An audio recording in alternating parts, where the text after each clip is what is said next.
open court, which includes in person or virtual, your statements can and will be used against you. You have the right to an attorney. If you cannot afford one, you are entitled to legal representation, either from the Public Defender's Office or from the Conflict Defense panel. Now, I anticipate that most defendants who have already known about their cases against them for a significant period of time, and looking at these charges, most of them range from 2020, 2021, or a couple in 2022. I anticipate that the defendants have already taken the efforts to either speak to the Public Defender's Office and see if they qualify for public legal defense, or they have hired their own attorney, hopefully here to represent their interests, or they have done their own research and decided that they would exercise their right to represent themselves. If you choose to represent yourself, please remember that the court is not your legal advisor. You are responsible for researching the law as how it applies to the facts of your case, and that any legal decision that you make and how it affects your case or any other open cases or your personal situation, that would be your responsibility. So today in arraignment, I am going to be asking the defendants whether they would like to consider a plea offer from the prosecutor, the state, and to see whether they would enter into a plea, in which case we will have a hearing, or whether you want to plead not guilty and ask for a bench trial or a jury trial. Now, remember, if you are pleading not guilty, your case, if it's not already been arraigned, it will be arraigned today. In other words, you will be formally charged and put on notice that your case will be scheduled for trial, and that you have to be prepared for trial in the future, and that the clock starts ticking. Ma'am, please step outside, wear your jacket. This is not a picnic, this is open court. Thank you. As I was saying, please remember the clock starts ticking on you being able to exercise your right to file the appropriate motions, seeking discovery, and so forth and so on. So we are going to begin. I'm actually going to start off with position number 22, Jalen Christian Stewart. Are you present? All right, Mr. Stewart, are you represent? You can stand up. All right, Mr. Stewart, you've been advised of your right to remain silent and your right to counsel. Do you have an attorney? Oh, not present. I applied for one. You need to speak up. The acoustic's not very good back there. I applied for one. I applied for one. You applied for one. Yeah. With whom did you apply? For one attorney. I'll speak with you, Your Honor. All right. This is Mr. Lawrence Cohen? Corn. Cohen, sorry. And he's a member of the Public Defender's Office. And you said you've already submitted the application? Yes. How did you submit the application? Monday. I didn't ask you when. How? Well, how? Email? Was that a question to me or was that a question to you? Did you submit your application via email? Yes, that's what I said. Do you have your email with you? Yes. All right. You're going to share that with Mr. Korn so that he can review it and see if you qualify for the Public Defender's Office. All right. Your Honor, I just found his application and he does qualify, so we will represent him all. Okay. I'll talk to him and see what he wants to do. Oh, you've already approved him? Yes, we have approved. Okay, so the Public Defender's Office is going to be your counsel, Mr. Stewart. This is the fastest. I need to do this more in person. Okay, and you can have a seat, Mr. Stewart. Mr. Korn will speak to you as to what your options are. Okay, the rest of the cases are all our street traffic related matters, I believe. Mr. Polk, are you representing? Oh, sorry. Your Honor, as it relates to position number 22, Lamar Roach for the state. Repeat that again. Lamar Roach for the state Oh, okay. on position number 22. 22. Okay. And you said position 22?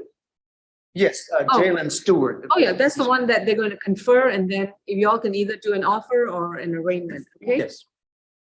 All right, yes. Ms. Paul? State to call the calendar or would you prefer? I'm gonna have you call the calendar, and just remember, may have folks on the Zoom. So I'm actually gonna preface that by saying, are there any private attorneys on Zoom? Are there any private attorneys? Yes, yes, Your Honor. Travis Yes. Todd here for Madison Crisp. Okay, Travis Toe, for whom? Madison Crisp. Your Honor, good morning, Denise Riley for the state. These are for the Orca C. There's a Orca C final plea calendar and an Orca C status conference calendar, which are separate from the arraignment calendar. Okay, Mr. Toe, your calendar will be called shortly. So you know what? I guess I'm just gonna let Ms. Falk call the cases from the Orca arraignment calendar right now, not the Orca C. Go ahead, Ms. Falk. Yes, Your Honor. Case 22 CR 007127, Felipe Apipluasco. Again, Felipe Apipluasco. All right, do you want to do it at the podium with the microphone? That is, Felipe, are you on Zoom? Felipe? No one's responding. Is there a Felipe last name beginning with A and lot of letters after that? No? Okay, not present. state would move for a bench warrant bond forfeiture. All right. Yes, I think I'm a little too loud for these mics. Okay, case number 22 CR 007128, State versus Yuri Babic. Mr. Babic, do you have an attorney at this time? Yes, I do. Okay, and what is your attorney's name? Richard Wright. Richard Wright. Ms. Bring has filed a leave of absence from December 5th to December 12th. I don't see a waiver of arraignment filed, but you can move on to the next case, Ms. Falk, Yes. and I'll look that up. The next case on the calendar is case number 22 CR 007130, Michael Banks. We are showing a waiver of arraignment filed by Stephen Coxon on December 2nd, and Mr. Coxon is here. Correct, Judge. Good morning. I'm here about Mr. Banks. We did previously file a waiver, waive formal arraignment, and are not guilty plea request, or to the jury trial. Request a jury trial? Okay. Has an offer been made? Not yet, Your Honor. We did file discovery motions as well, so if it pleases the court, I'd like to exchange discovery with the state, and I'd be happy to confer with the state after reviewing discovery and accept an offer at that point. And I would like to extend the offer to Mr. Coxon so he is aware of what that is after we call the calendar. Would you like to stay and wait for the offer? I appreciate that. Okay, thank you. Thank you. Next, we have case number 22 CR 007131, State versus Nicholas Baluta. Nicholas Baluta. Hearing no response, state would move for a bench warrant bond forfeiture.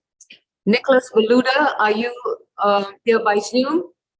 Nicholas Baluta, this is a good time to chime in? No? All right. Not present, bench warrant and bond forfeited. Case number 522 CR 007185, State versus Kevin Corrales. Mr. Corrales, do you have an attorney at this time? No. Would you like to apply for the services of the public defender's office? I'll wait to hear the applicant solicitor. We have spoken to Mr. Corrales and ensured that he was here, and that the state will extend the offer after the calendar is called. All right. Mr. Corrales, please remain, and you also have a right to speak to the public defender's office if you choose to do so. All right, thank you. Case number 22 CR 007186, Sindhu Diarasova, DIARRASSOUBA. Is there anyone here by the name of Sindhu Diarasova? Hearing no response, Your Honor, state will move for bench warrant bond forfeiture. All right, Sindhu, SINDOU, Diarasova has failed to appear to call the calendar of bench warrant and bond forfeiture granted. Position 7, case number 22 CR 007-187, State of Georgia versus Pavel Dragni. Is there a Pavel Dragni hearing court or on Zoom? I have attorneys Beatrice Scott. She filed a waiver of arraignment on December 9th, and the case has been reset to January 25th, 2023 for the status calendar. Thank you, Your Honor. Position number 8, case number 22 CR 007-188, State of Georgia versus Deja Duncan. Is there a Deja Duncan present? Yes, ma'am. Do you have an attorney at this time? Yes. Okay, and can you give me the name of your attorney, please? All right, Mr. Joel Pugh filed an entry of appearance on November 8th. Miss Duncan, do you know where your attorney is? He did say he's gonna be here? All right, if you'd like to step out and call him, tell him we're waiting for him. Position 9, case number 22 CR 007-243, State of Georgia versus Jackson Duncan. There, Jackson Duncan here in court. Yes, sir. Are you currently represented by an attorney? But yes, I just need a little more time to hire him. Wasn't able to. All right, I'm sorry, could he move some, I can't see him at all. Okay, so if you could just move over a little bit so that Yeah, others can see. all right, perfect. Could you repeat what you just said? Yeah, I hired an attorney, but they didn't return any of my calls until yesterday. So I need a little bit more time to hire. All right, please remain in the courtroom. I'm going to have the prosecutor speak to you to see if you want to consider an offer. If you don't want to speak to the prosecutor, that's also your right. You can also speak to the public defender's office to see if you qualify for their services. But in either event, if the case is not resolved today, then we will arraign your case, and I'll explain that when we reach that stage. But you cannot leave the courthouse, okay? Position 10, case number 22 CR 007-189, Harrison Fuller. Your Honor, we are showing a waiver of arraignment was filed by Attorney Haney, and that has been reset to January 25th. Thank you. This is reset January 25th. Thank you. Case position 11, case number 22 CR 007-191, Sergey Glushak. And I apologize for butchering that name. It's Glush. Are you Mr. Ismail? Oh, I didn't see him behind me. He's coming.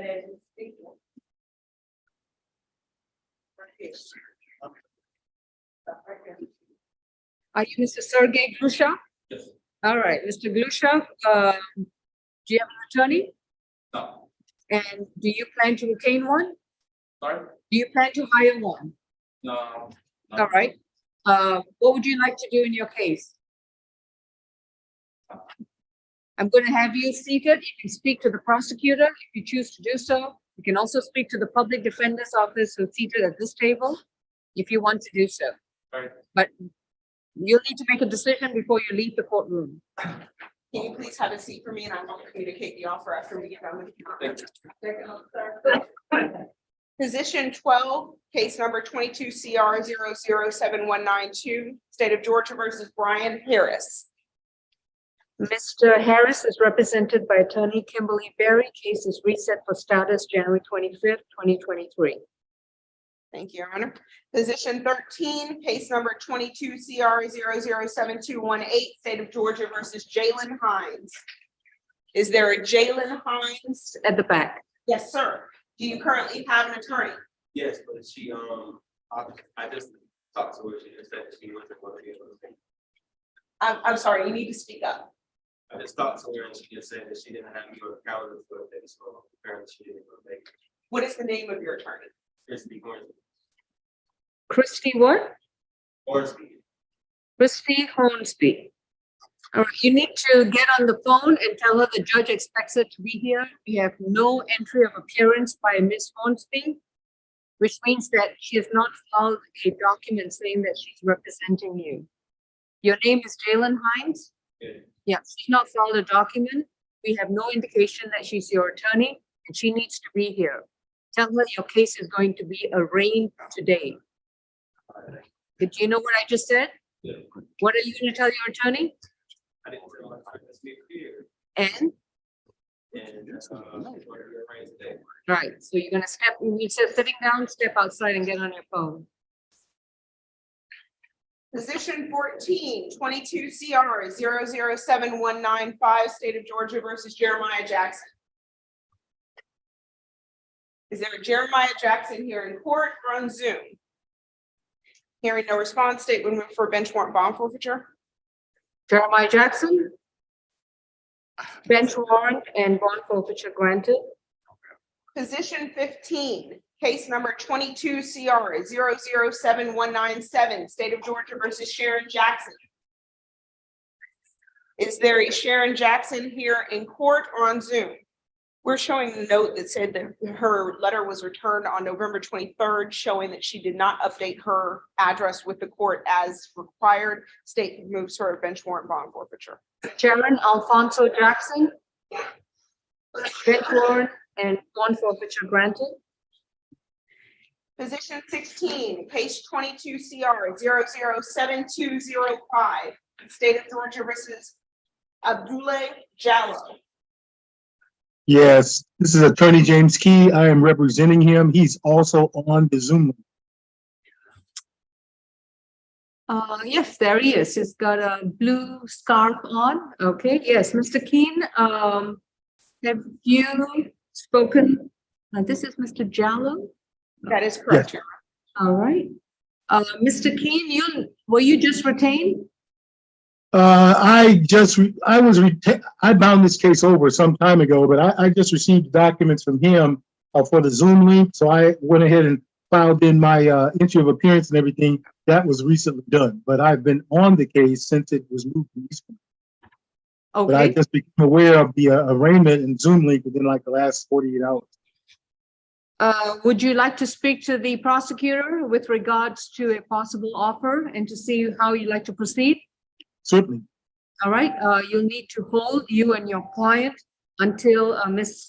Falk is given an opportunity to speak to you, okay? Your Honor, Thank- that'll be Lamar Rhodes for the state. I'll speak with Mr. Key. If there's a way I can get him my phone number, that'd be great. Okay, so you want his number? Yes. Okay, Mr. Keen, if you can put your phone number to the panel listed as STO G33 prosecutor.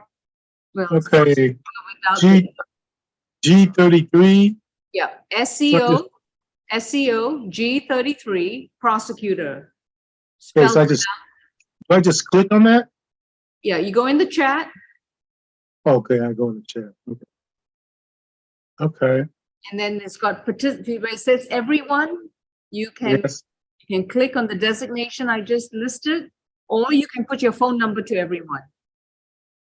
Okay, I don't see him in there. SGO 333. Mr. Roach, go ahead and wave your hand. See him? Okay, but he's SGO G33 prosecutor. I got that. So I'll put it in directly. Okay, Okay. thank you. Thank you. All right, this is, Mr. Keen's going to speak to the ASG, Ms. Falk. If you could send it to you because there's no keyboard here for me to. That's right. Okay, send it to Miss Monica Redden. Miss Redden, why don't you chat with Mr. Key and then ask for his phone number? Mr. So Key, that'll be you're gonna get a message in the chat to respond to with your phone number. okay, because I was trying to send it up to him here. So I'm just We have a couple of technical logistical obstacles, so. okay. Thank you. All right, moving on, position 17, Jerry Lockhart. Position 17, 22 CR 007193 for Mr. Jerry Lockhart. Mr. Lockhart is in the back right, Your Honor. I have spoken with him and advised him that he can seek the services of the public defender. And I also told him I would, he has told me he received our offer and we are going to get an announcement for him whether he would like to proceed Okay, with a plea or not. all right, Mr. Lockhart, have a seat. When you make a decision, please let us know. Thank you. Position 18 and 19, that is 22 CR 007-199 and 22 007-201, Michael Lockhart. Judge Sean Mackman on behalf of Mr. Michael Lockhart. He's a student at West Virginia. I'd like to see if I can retry the case. Perfect. Thank you. That's with the. So you want to speak to Mr. Rowe? That's correct. Okay, the prosecutor's at the table. Thank you. Yes, Ms. Paul? Yes, Your Honor. Position 2022 CR 007-206, State of Georgia versus Jordan Randall. There's Jordan Randall here in court or on Zoom. Right. Hearing no response, they can move for a bench warrant bond forfeiture. I have Lubin on, AN, who is counsel. Let me just verify. This is Randall, right? I still don't have, I have an entry of appearance filed on December 5th and a waiver of arraignment filed on December 5th. Miss On, no, that's correct. Miss On has filed a waiver of arraignment. This was done on December 5th. So this matter is going to be further noticed for a bench trial. The bench trial will be, well, is it, have we got a date yet? Not yet?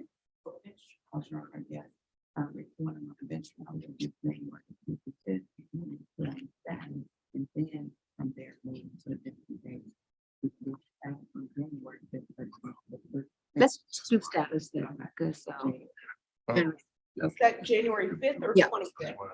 Thank you, Ms. Reddy. January 5th, 2023, status calendar. Okay, position So they said 20, a 9 a.m. yes. Position 21, case number 22 CR 007-213, State of Georgia versus Brittany Smith. Is there a Brittany Smith here in court? Brittany Smith on the Zoom. Your Honor, hearing no response, state will move for a bench warrant bond forfeiture. Right, I'm so sorry. I looked at all of these before the 5th, so I just want to be sure.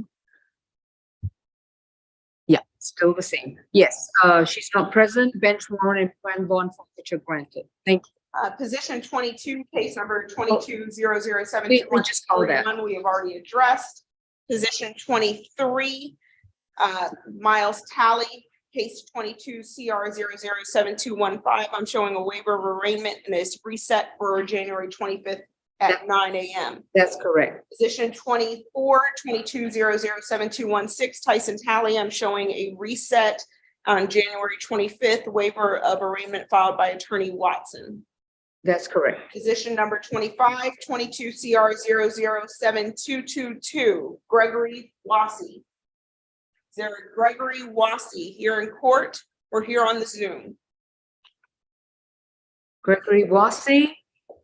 Hearing no not response, Your Honor, state would move for a bench warrant bond forfeiture.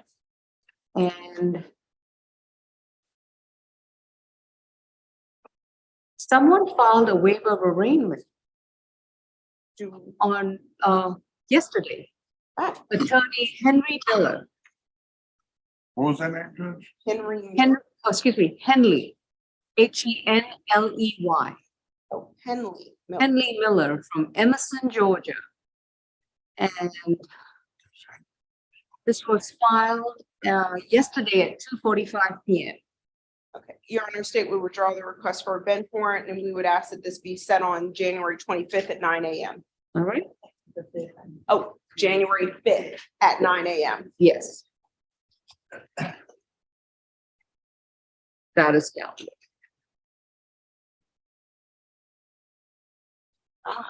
If there is someone here and you have not heard your name called or you just arrived, please stand up and let me know who you are and I'll call you out one by one.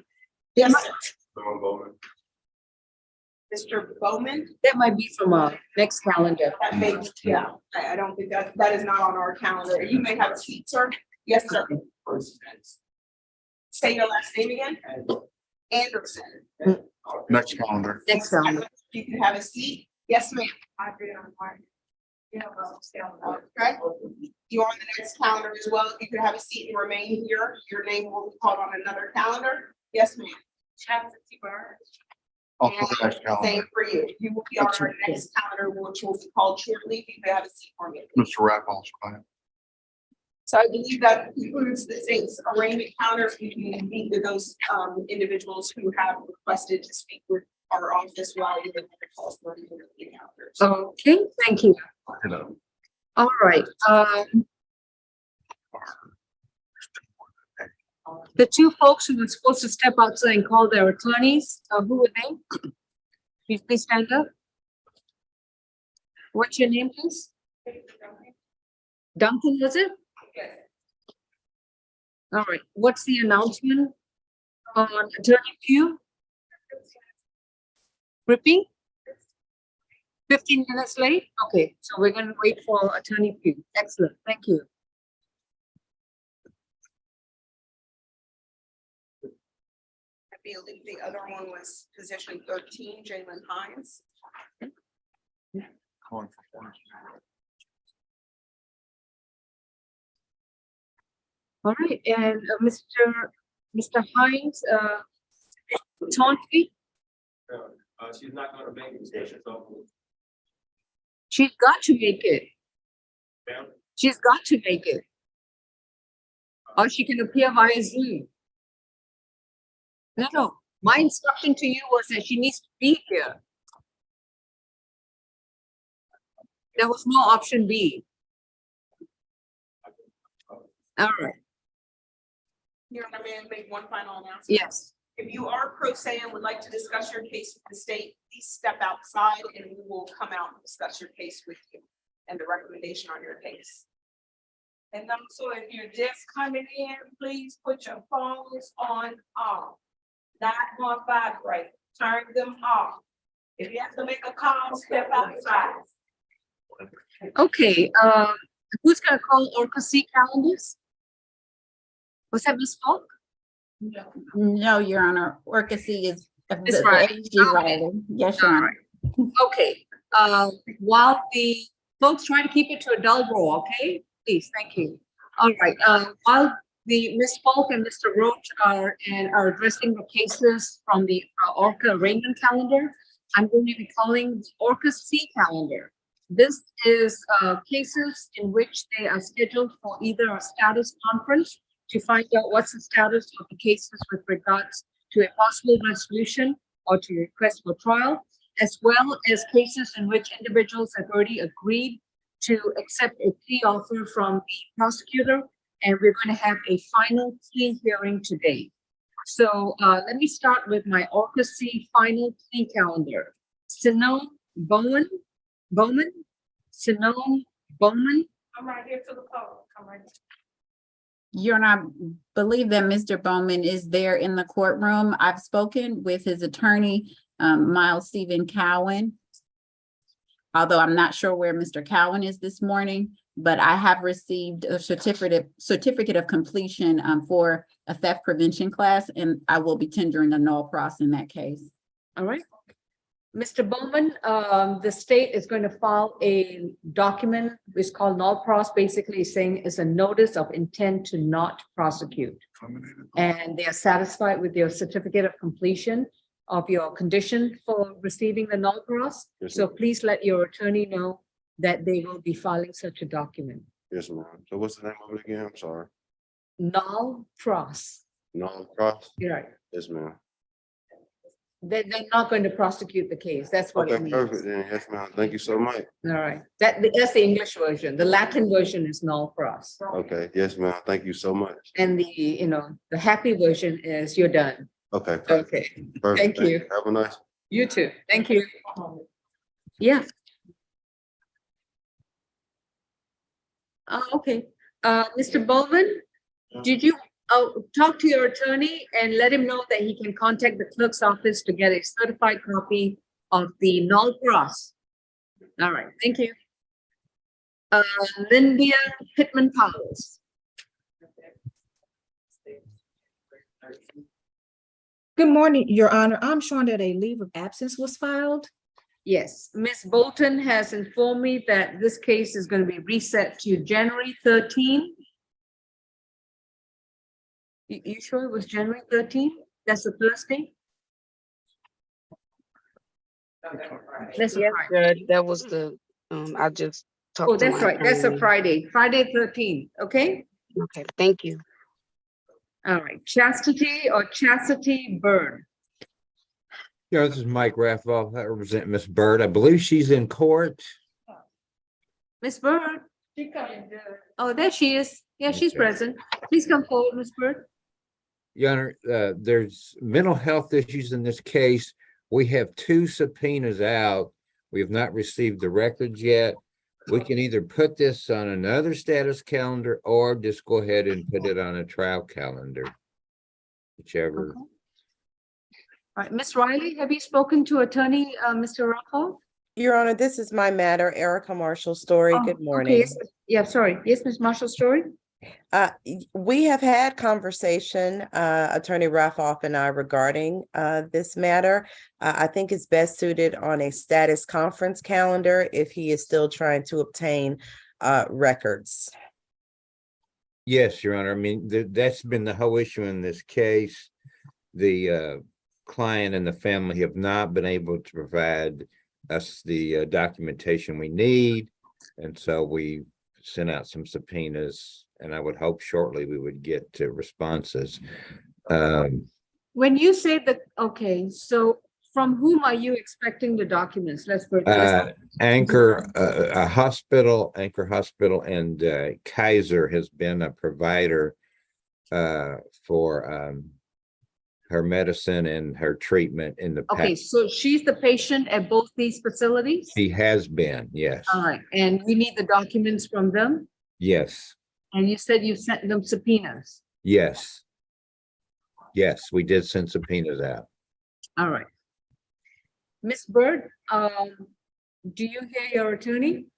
Yes, ma'am. All right, and you were a patient at these 2 hospitals? Yes, ma'am. All right.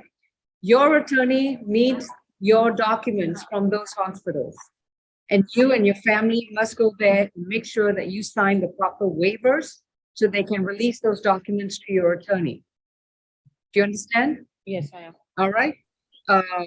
This case is going to be reset. And what was that date, Ms. Bolton? January 13th. Reset January 13th. Status calendar. And take one of these. And Mr. Ruffle, you need to work with your client and her family. Sometimes it's a question of getting them to sign up on those waivers or Well, release. that's the problem. That they've not been getting the release from the family. We don't have a release from Miss Bird. All right.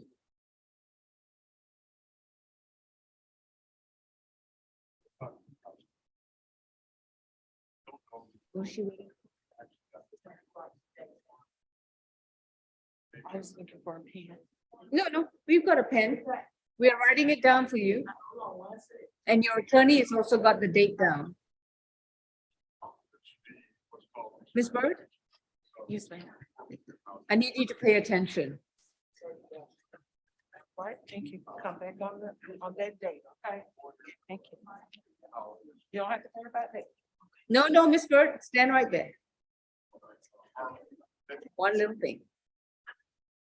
It is very important that your attorney, Mr. Ruffle, gets the documents so that he can help you in your case. Okay. Do you understand me? Yes. You and your family have to go to those hospitals and get the documents that he wants. Yes, ma'am. Which hospital do you have to go to? Kaiser and Anchorage. Kaiser and Anchor. And was it Anchorage or Anchor? Anchor, yeah, ANCHOR. You have to go to those hospitals and get the documents for your attorney. Okay. If you don't, your case is going to trial. Do you understand? Yes. Mr. Ralph, this will be a last reset for those documents. Thank you, Your Honor. You're free to go. Thank you.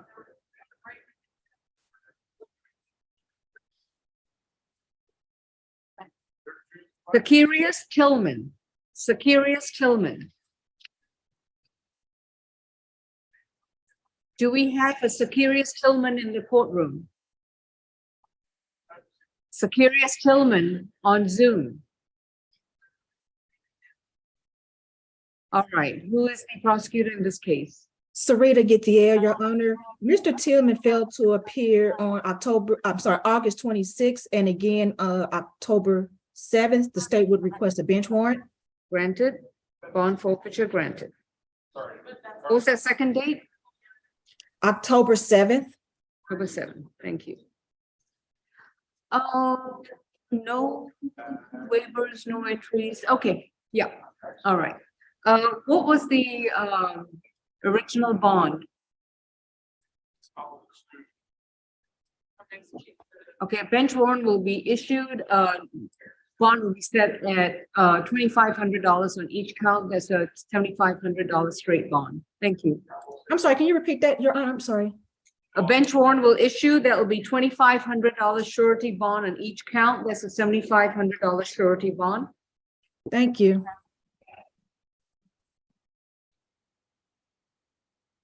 Percy Anderson Jr. Good morning again, Your Honor. This is Attorney Tom Ford's case.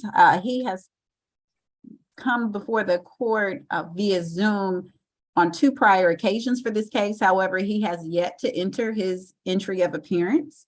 The offer and the plea paperwork was sent to Mr. Ford both on October 16th and again on November 30th. I understand the last time that was on the calendar, Mr. Ford was having an emergency with his Family, yeah. father. Mhm. Yes, Yeah. but I have not heard from him since.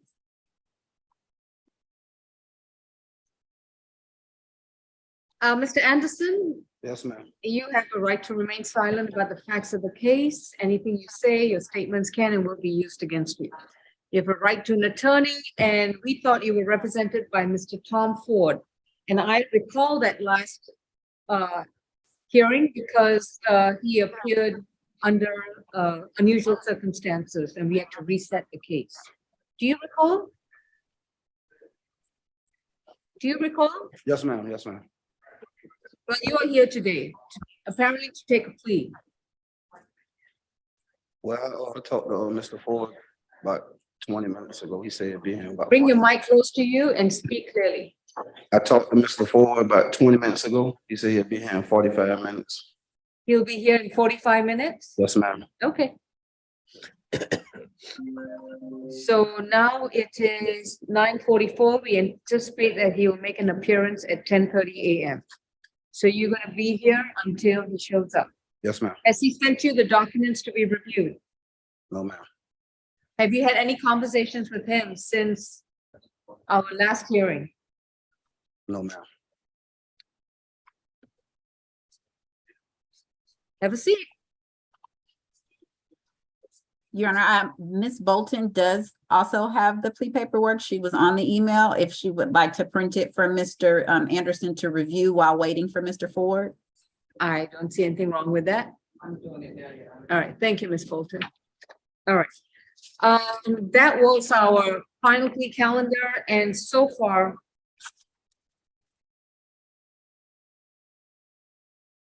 none of my cases are going to a plea on that calendar. Okay. All right. Orca C status calendar. Curtis Brogdon. Curtis Brogdon. If I may, Your Honor, the state is requesting a bench warrant. I did have an NCIC run for Mr. Brogdon, and while he does have several cases in Maryland, I was not able to confirm that he is in fact in custody. and I'm so sorry, Ms. Bolton was trying to inform me of something. Yes, Ms. Bolton? Oh, yes, I was just, I'll defer to the state for that announcement. There was a possible out-of-state incarceration, but. All right. A bench warrant will issue for Mr. Brogdon, bond forfeiture. I'm trying to, just give me a moment. And of course, if we execute the warrant, then he will present evidence of this possible out-of-state incarceration in order to resolve that bench warrant. Okay. Just 1 second. All right, it'll be $1,000, no, excuse me, it'll be $1,000 for all the charges except the driving under the influence of driving under the influence of alcohol, less safe, and that will be a $2,000. So it's Thank you, Your Honor. 2, 3, 4, 1, 2, 3, 4, $6,000 good bond.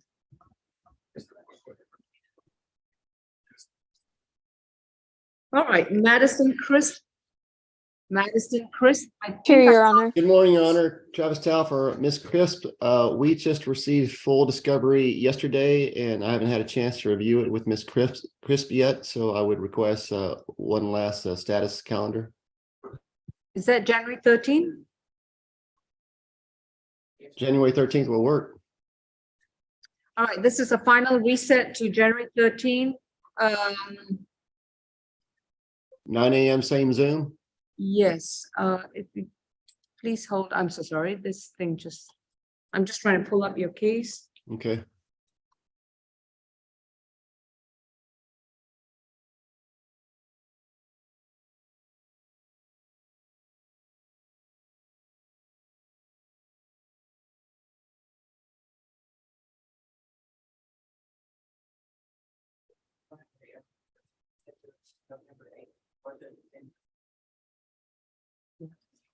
Mr. Toe, so first of all, with regards to Miss Chris, we don't seem to be able to send her notices. Should be getting a return from sender. Okay. So I'm is there giving been her a all my change of notices. address? She lives in Florida, so I'm not sure what address you have, but she lives in Cumberland Club Drive. No, that sounds like Atlanta. She lives in Florida, that's why. All right, you need to update her address, and Okay. Miss Chris or Mr. Toe, you can put that in the chat feature to the panel listed as LMB Bolton. Yeah, so Miss Crisp, if you could do that, would be great since you know the address. Yeah, okay, I'll do that. Thank you. All right, and you cannot leave the screen until Miss Bolton confirms with you either orally or through chat that she's received the address. Give us your current address, your email, and your phone number in that chat. Yes, ma'am, Your Honor. Thank you. All right, Mr. Toe, you're free to go. Otherwise, we're just waiting on Miss Chris to send all the information. Okay, thanks, Your Honor. Have a good holiday. I'll see you next month. Bye. Happy holidays. Thank you. Adriana Martin. Yes, Ms. Martin. Mr. Rocco. Unmute, sir. Yes, I'm sorry. This is on Adriana Martin? Yes, this is Okay, she Adriana Martin, accused She's- of, yeah, She's in court, I believe. she is. Okay, and she wants a jury trial. She wants a jury trial, okay? Yes. Let me go ahead and make sure of certain things.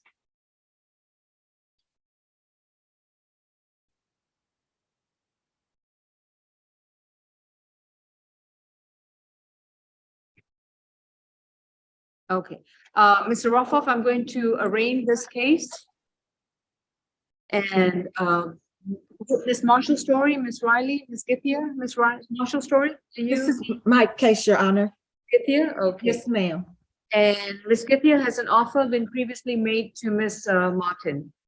Yes, it was emailed to Mr. Raffoff on December 6th. Okay, and Mr. Raffoff, you've shared that with Ms. Martin? Yes. Okay, No.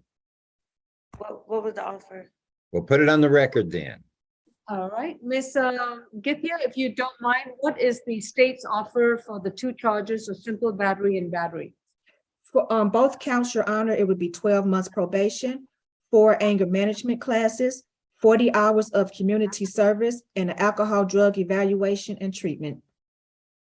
I thought I had one simple battery. I don't know where. Your two charges that have been brought against you, Ms. Martin, are simple battery from an incident on July 30th, 2020. And the prosecutor filed an additional charge of battery from the same incident on February 15th, 2022. How were they able to just add another charge? The law allows them to do so. I don't know where the first charge from. I never was arrested.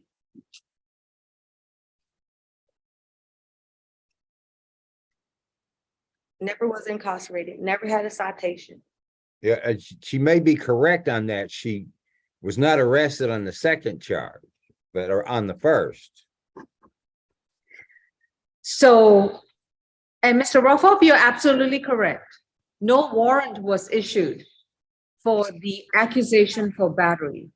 The law allows the prosecutor to review the case and file additional charges through the accusation method. They don't have to do it through the arrest method.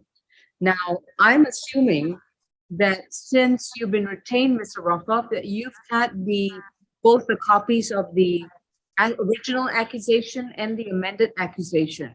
This was Yes. filed back in February 15, 2022. Yes, and I have the police report, which actually explains how it all happened, but yes. Okay. I have that. Understood. I totally understand. So your attorney is correct. You were never arrested for the additional charge. I was never aware of the second charge. You were never. I don't know why you're not aware of the second charge. Well, we have discussed the police report, which again has all that in there. So I don't know. Even when my thing come in the mail, it says simple battery. I never was aware of that. This is my first time hearing this. Can I see what she has, please?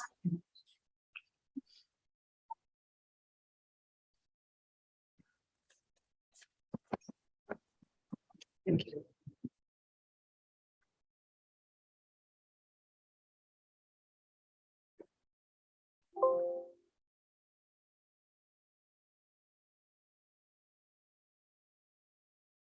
I'm going through this notice to attend the calendar today, line by line.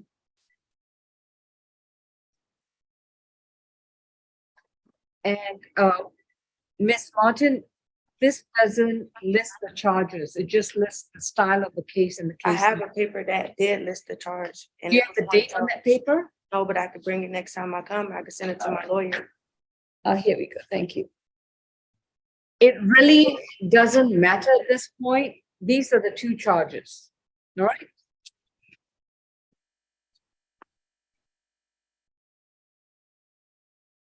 It's not a frequent practice, but it is a practice that is authorized by law. That And by the way, the police report. you need to stop interrupting me. Yes, ma'am. I just want to tell you. You need to stop interrupting me. It is a practice that gives the prosecutor the right to file additional charges based on their review of the case. They do not have to file a warrant. The charges are then scanned and e-filed on the system.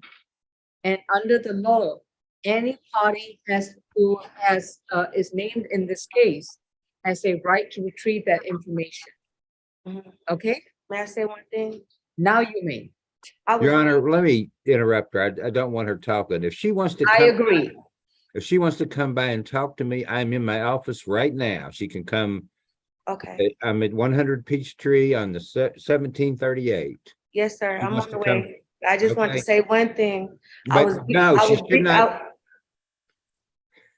I was beaten by a man and he broke my leg, and that's exactly what it says on the police report. So I don't understand why I'm here for battery when I got beaten and assaulted in front of the police. The police had to pull him off of me. He beat me to death and broke my leg, but I have a battery charge.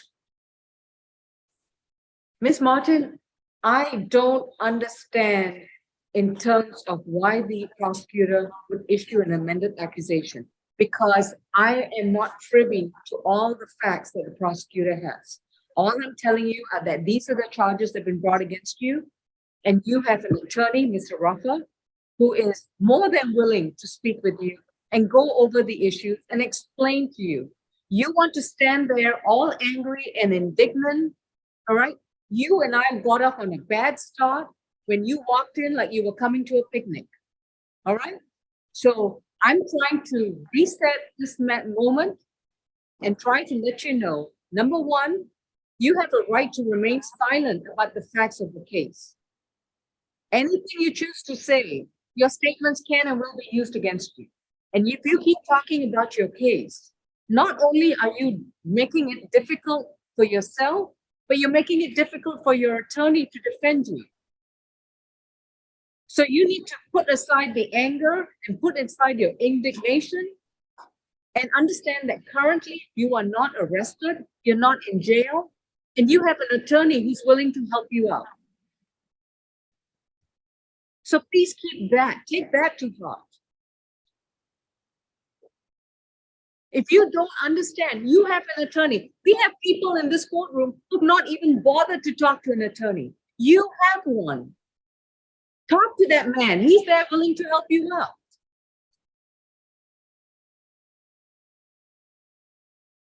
The next thing I want to tell you is, yes, I am going to give you an opportunity to speak to Mr. Ruffin. You can talk to him on the phone. You can go speak to him in his office. But before you leave the courtroom, I am going to arraign your case. And Mr. Ruffin, I'm just simply going to arraign her on the charges. And you, as you've already indicated, she wants to have a jury trial. So we can reset this for either a trial or we can reset this for a status pending trial. Well, I would prefer the status because I'm always hopeful, but she has insisted to me that she wants a jury trial, but I totally respect it. I totally respect her decision and I will reset it to a status. Okay. Understood? But she's leaving this courtroom today with the case arraigned. Right, that's fine. Ms. Martin, arraignment simply lets you know what is going to be the status of the case once the case is on track to go to trial. Do you understand? Mm-hmm. And even though I arraigned the case today, that doesn't mean that you still, that still means that you have the option to consider a plea offer if that is acceptable to you and to your attorney. Understood? But ultimately, you make that decision. Do you understand me so far? Mm-hmm. So in this case, as I was saying, State versus Adriana Shanice Martin, your case number is 20 COB 000376. I've already advised you of your right to remain silent, and you have counsel, Mr. Mike Ruffoff. Mr. Ruffoff, what does J stand for? Just. Okay. just Mike? Okay. All right. Would you like me to read the accusations or do you waive a reading of the accusation? No, Your Honor, we waive formal arraignment, plead not guilty, and request a jury trial. Okay. Please go ahead and file that waiver of arraignment and address that directly to Miss Brandy Bolton. And she will put her email address to you directly on the chat. Okay. Thank you, Your Honor. All right.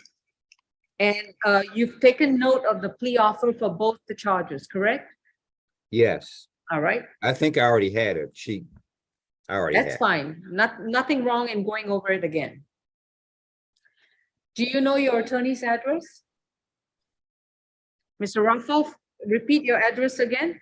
100 Peachtree, Suite 17. She needs to go to the 16th floor.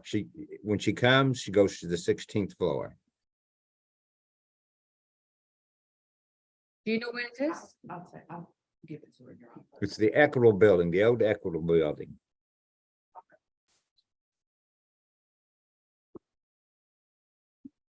Thank you, Ms. Martin. This case is reset for status January 13th, pending a jury trial at 9 a.m. Thank you, Mr. Ruffles. Do you have any other cases with us? I think that's all I have, Your Honor. Thank you. All right, thank you. Kimaya Martin, And Judge, that'll be my case. I'm making an announcement for Attorney Gant. I think she's already been in discussions with Ms. Githea. I believe Ms. Martin has already completed the class and sent that certificate to the state. I have not received the certificate, Ms. Helen. I'll try to make sure I can get Ms. Gant to give that to you. I believe I received that in the email, so I can maybe send that now. All right, why don't we go ahead and send that certificate, and then Ms. Githia, let me know what your decision is, okay? Yes. Hold on one second, Judge. All right, while we are waiting on that, Travarius Murray. Travarius Murray in the courtroom? Travarius Murray not in the courtroom, not on Zoom. Who's the prosecutor? That would be me, Your Honor. The state requests a bench warrant. We just check and see.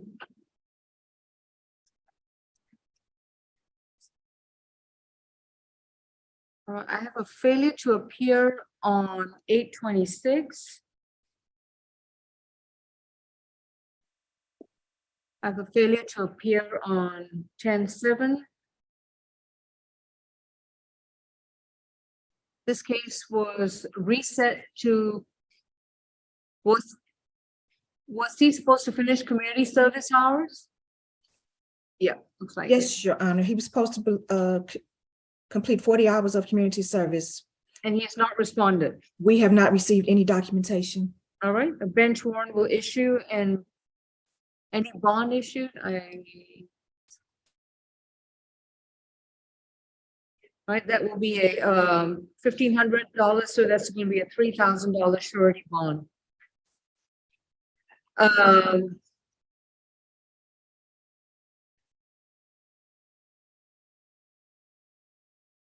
excuse me. Let me repeat that again. That's a charge of willful obstruction of a law enforcement officer. That's a $1,500 surety bond. Thank you. Thank you.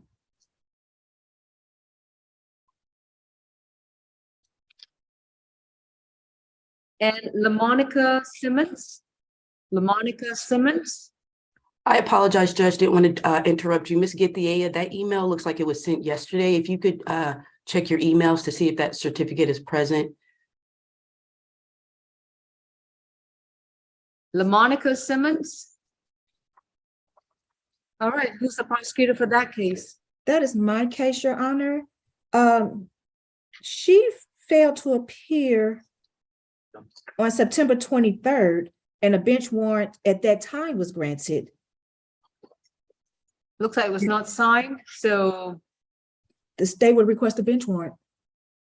She failed to appear on August 12th. She failed to appear on September 23rd. Hang on. It looks like she was booked in on October 22nd. Okay. Let me check and see. So the defendant may, according to our statement, the defendant may move on 10/22/2022. Okay. I didn't handle this case. I was just advised to place her on the calendar. Okay. No, actually, let me rephrase that. Looks like the bench warrant was issued. She was booked into the jail on October 21st, 2022, and released after 2 days. So, and she made the $2,000 bond. I'm not certain why she's not here. LaMonica Simmons. All right, bond is set at $4,000. That's going to be a cash bond only. Did you say 4,000, Your Honor? Yes. Thank you. And that's 2,000.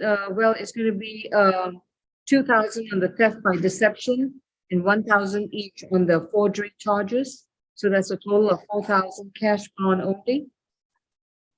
It's going to be a second bench warrant.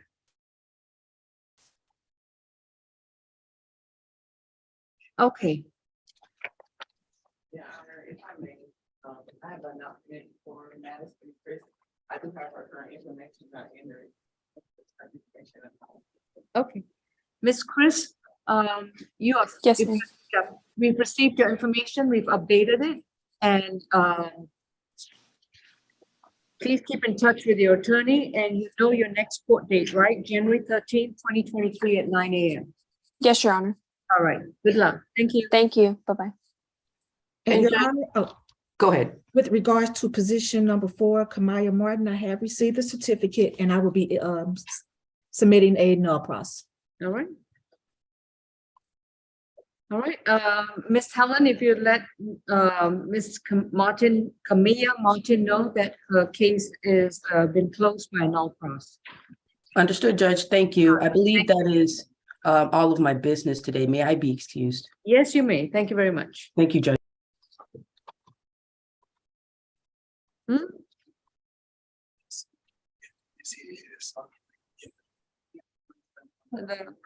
Okay, I just want to see, okay, that was not cross bench warrant. Okay, Brandy, I believe that concludes. Okay, I believe that concludes all the cases on Orca C status calendar, okay? And then on the Orca C final plea calendar.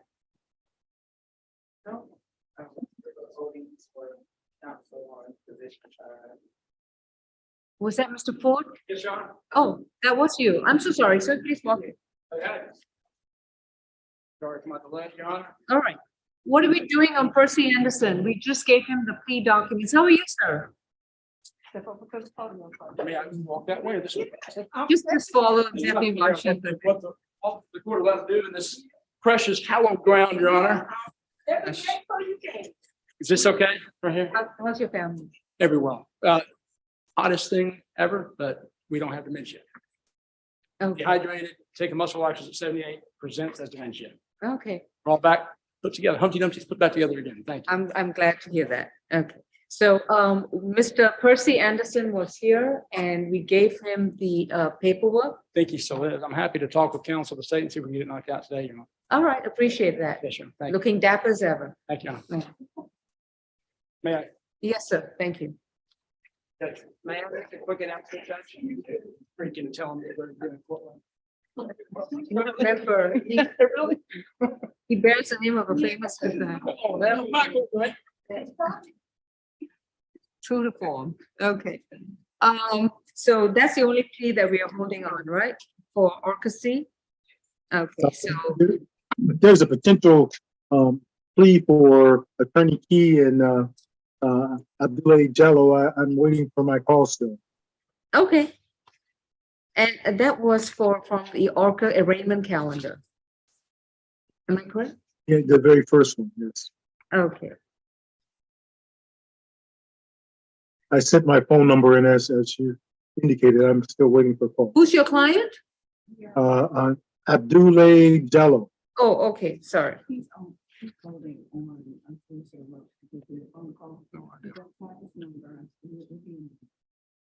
But Attorney Hornsby is also a position number. Position number 14. Okay, good. Thank you. Excellent. Thank you. Good morning, Judge. Hello, Ms. Hornsby. Okay. Oh, Mr. Keene is on position 16, waiting on Mr. Roach. All right. And so Ms. Hornsby is position 13, Mr. Hines. Counsel, are you here for a particular case? I was just going to make a quick announcement. I was on the earlier calendar and announced and pre-tried the case. I wanted to just make an announcement on that. Which case is it? Michael Lockhart, he had 2 cases on your first calendar, Judge. Yes, I remember. Okay, let me just. Sorry, it's multitasking with multiple. Totally get it. There we go, 18 and 19. Yes, sir. So we had electronically filed an entry and waiver and plea of not guilty in discovery. I'm going to take the offer to my client and relay it to him, and we're asking to be put back on the status calendar, I guess, whenever that is. Is it a global offer on both cases? It is a global offer. My client resides in West Virginia. So I need to relay the offer to him. I'm not sure. The offer involves 60 days jail time, and so I need to relay to him and find out what he would like to do, Judge. I'm sorry, what's that jail time? That's what the offer is. Oh, I see. Okay. Is 60 days jail time. All right, I'm going to reset it to January 13, 2020, excuse me, January fifth, yeah, sorry, January fifth, 2023, At what time, Judge? 9 AM. Sorry. And, Mr. McKelney, just FYI, the court is open to negotiate a plea. That is an offer that you can take your client, or you can argue in a non-negotiated plea if you have an alternative offer. Okay. And based on the information presented by both sides, you can take your chances up with that way as I well. understand, and we were thinking about maybe doing that, so I appreciate that courtesy, Judge. All right, understood. January fifth at 9 AM. Yes. Would sir. we be able to, By do Zoom. online by Zoom? Mhm. And how do we get the Zoom link?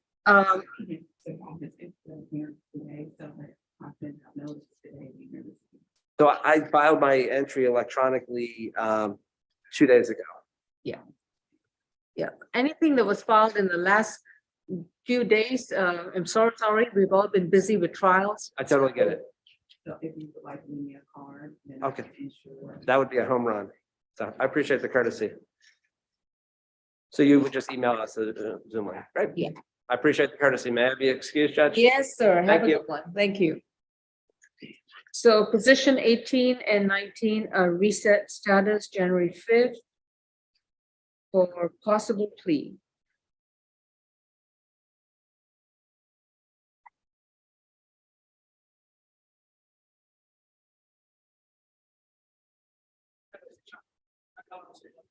Ms. Falk, any announcements on your arraignment calendar? You have one plea, but I know that Ms. Britton likes to put that information in. We also have a defendant who is here, Ms. Brittany Smith, who was a bench warrant, but she is present here in court. That was position 21. Ms. Smith, if you could please stand up. Right. I did have her speak to the public defender's office, but I'm not sure what their announcement is for. Did she speak to? He's outside. To Mr. Yeah, she did qualify, Your Honor. She did qualify. She qualified. She's from Louisiana, and Mr. Corn? I know Ms. He'll be back in and make a formal announcement. He is speaking with Mr. Rhodes, and so if she did qualify, then that is probably one of the things they're discussing.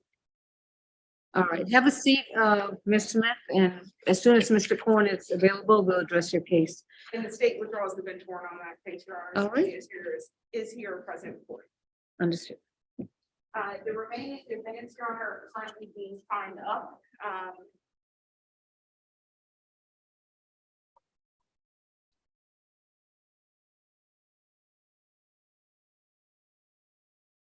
I think I signed this There yesterday. is one individual I still need to speak to, but as soon as they are all signed up, we will get started with those, please.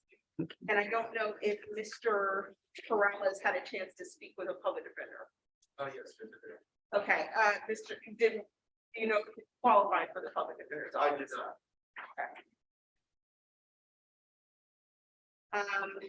And I have communicated part of the offer to Mr. Corrales. So at this time, would you like to take the state's offer, or would you like to hire your own attorney? I would like to request some time to hire my own attorney. All right, which case are we addressing here? This is position 5, Kevin Okay. Corrales. All right, Kevin Corrales, please come up to the podium. And just so the court is on the same page as the rest of us, the state is recommending jail time on this case of 120 days. Mhm. And so we did encourage Mr. Corrales to seek the services of the public defender, but it appears he does not qualify at this time. So he has stated he would like to hire his own attorney. And I think it was. She was. All right, Mr. Corrales, you've been advised of your right to remain silent, and you've been advised of your right to counsel. You've spoken to the public defender's office, you do not qualify. This incident date was from September 11th, 2021. Today is December 9th, 2022. I'm not certain at what point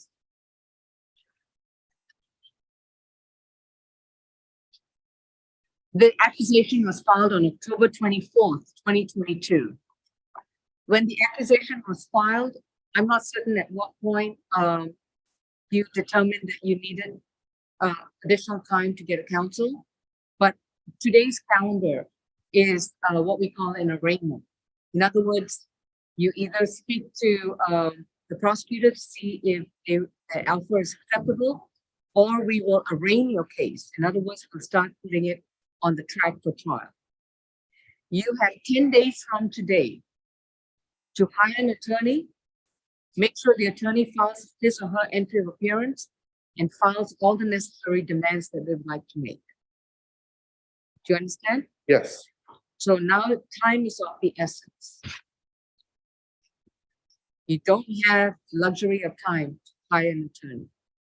I'm just giving you right now that from 10 days from today, they need to file all the necessary paperwork. So I am going to arraign the case, which basically gives you information to let you know how your case is going to proceed to get on track for trial. I need my glasses for this.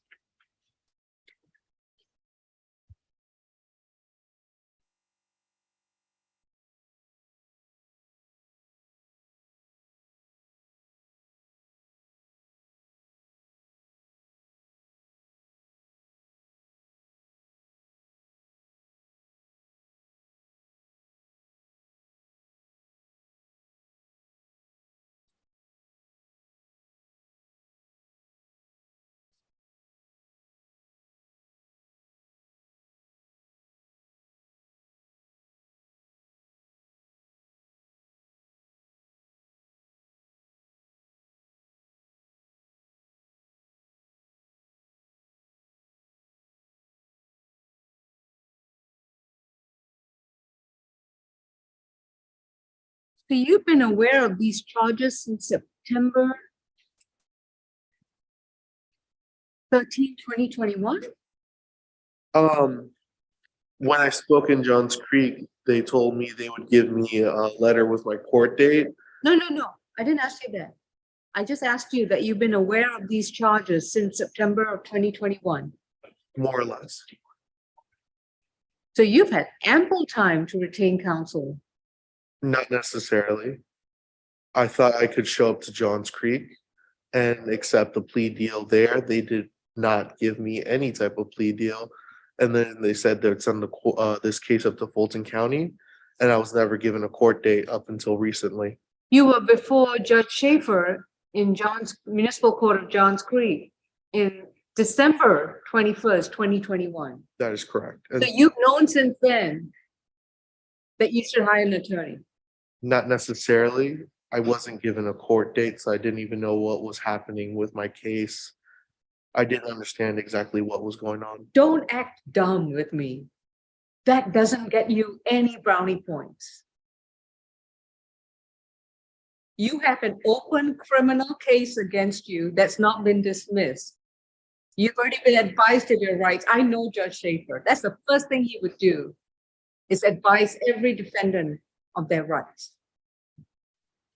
Don't act dumb with me.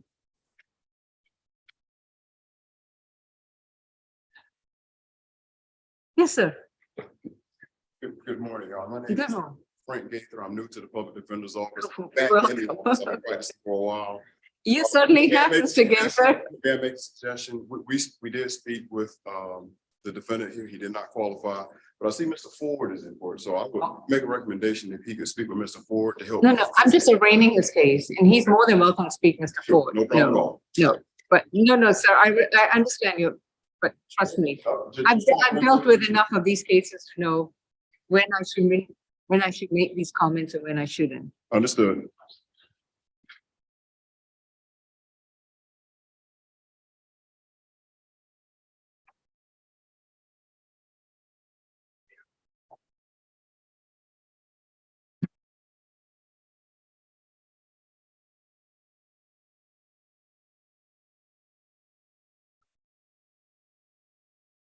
All right. Ms. Falk, you all had not filed a formal accusation, so I'm assuming that what the prosecutor is using these uniform citations as the accusations? That is correct, Your Honor. Okay. Mr. Kevin A. Corrales, your case accusation number is 22 CR 007185.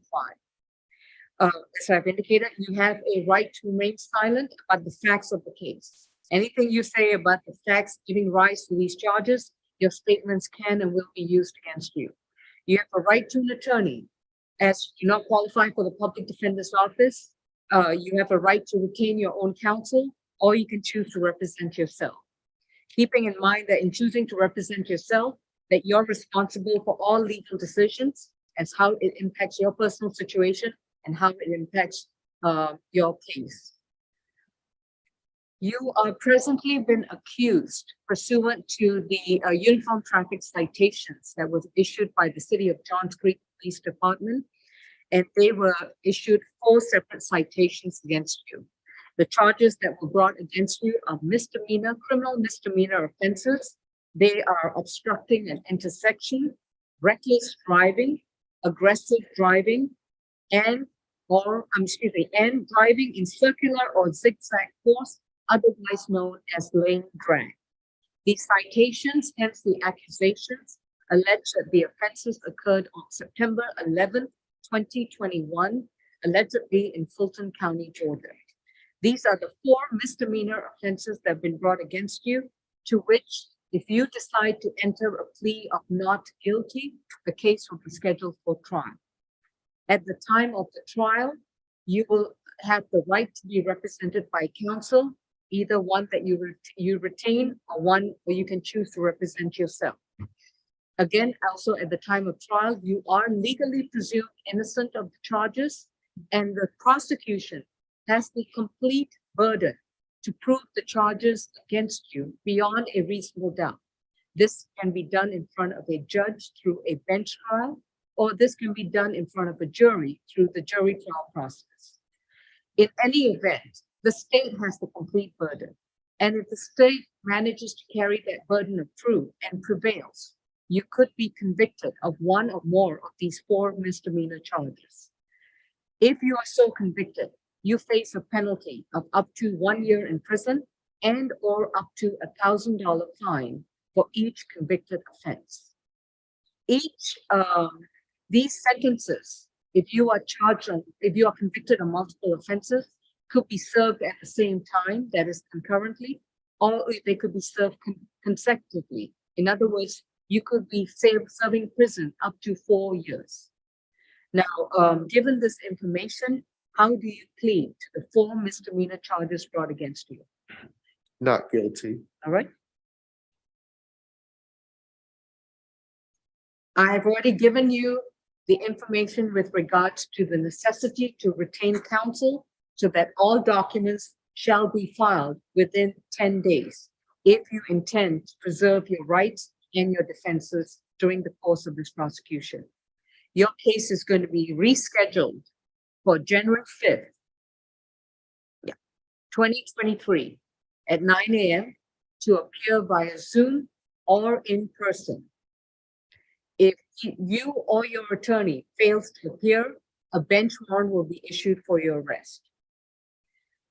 Do you have any questions at this present time about the procedure?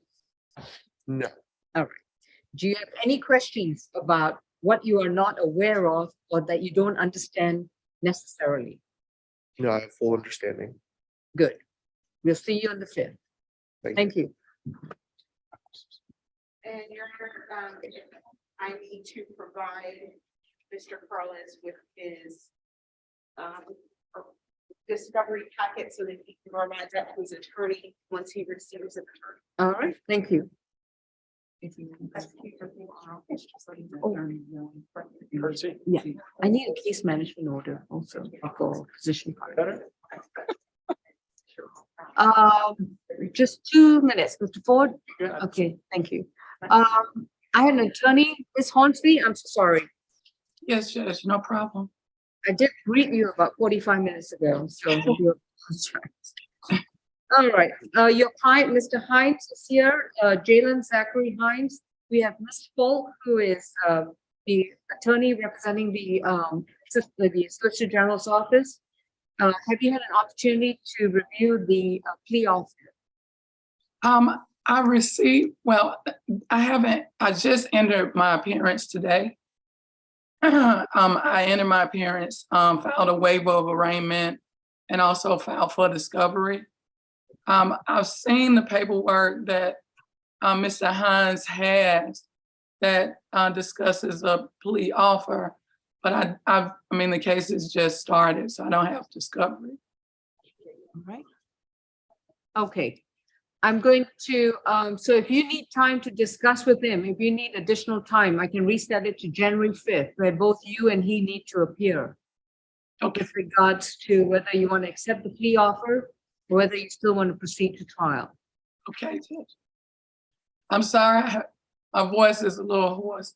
That's okay. It's more important that you understand what I'm asking. So I just would, January 5th, 2023 be okay? Yes, Judge. Okay.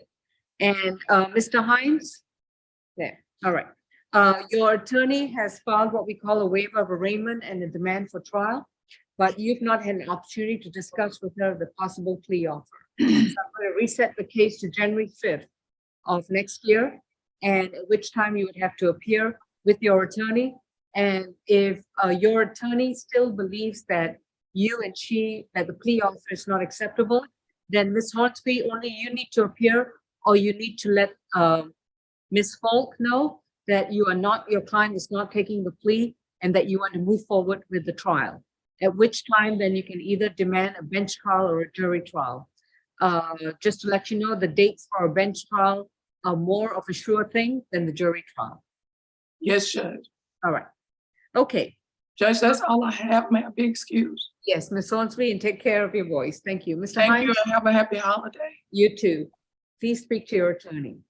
Your Honor, may I make a request of Ms. Hornsby? Can she please provide in the chat to the court her email address so we can send her the state's plea offer? Okay. Let me see if I can. I'm doing that now, Judge. Okay.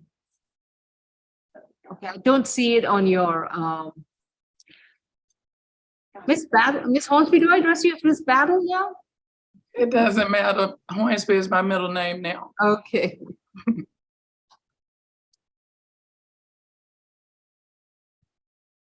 All right. All right. Thank you, Ms. Hornsby. All right. As soon as you put that information in the chat, you're free to go. Mr. Hines, you're free to go. Thank you. Mr. Ford? I think, council gonna make an announcement to the state regarding this case, but he has received the feedback for it. Okay, so we're gonna do a plea then? I'm not sure. Okay. It may be, but. All right. All right. Is there any other attorney on the Zoom whom I have to address at the present time for the arraignment calendar?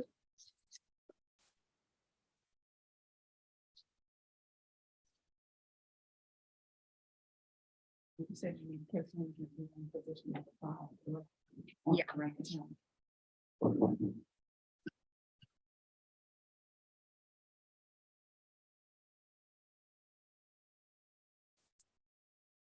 See, all your cases are done, right? Okay, no, I was just making sure that, okay. All right. And as soon as Mr. Korn is ready, we can address those cases. All right. Is there anyone in the courtroom who does not have an attorney, does not qualify for the public defender's office, and has already spoken to the prosecutor and counsel? Morning, Judge. I just have an update. We've got a negotiated plea just whenever the state, we've turned in the paperwork, but we're ready. Which case? Position 8, Judge. As soon as Ms. Redden gives me the documents, I will call your case. Thank you, Okay, Judge. thank you. As I was saying, is there anyone in the courtroom who has spoken to the prosecutor and has something to tell me about that case? Your Honor, we do, Mr. Yuri Babbitt, I did explain to him that I cannot speak with him. It's position 2 without his attorney, who is on a leave of absence. I'm not sure if a waiver of arraignment was filed on that case. I know that there was a leave of absence from 12/5 to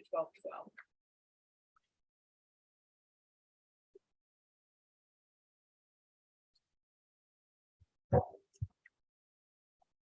I remember seeing that. Mr. Yuri Babak? Yes, I'm here. Please come around. Come around to the podium for me. Thank you so much. I do see an entry file on Yeah. 11:30 and She did, but she didn't file a waiver arraignment. What is the earliest date I can put this case? Mhm. Can we squeeze in on any of the other Orca calendars?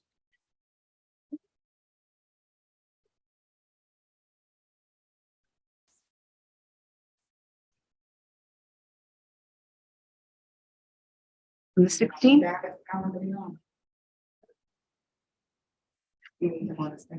On the 16th? Is that the add-on?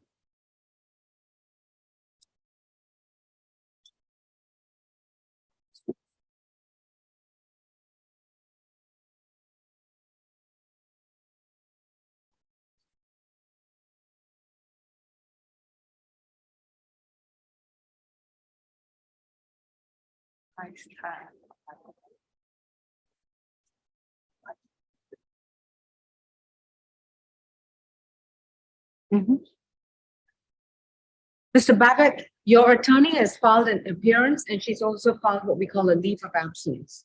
However, your case is due today for arraignment. In other words, for you to decide whether you want to plead not guilty and have the case for trial. The way I just did it for Mr. Corrales, where I told him he pled not guilty and the case was scheduled for a trial. Were you paying attention? My attorney has to be for the date to be. Your attorney has to be present for that. Yes, so. All right. So I'm going to reset it next Friday. She didn't tell me when she's gonna be back, so you think, She says her leave of absence is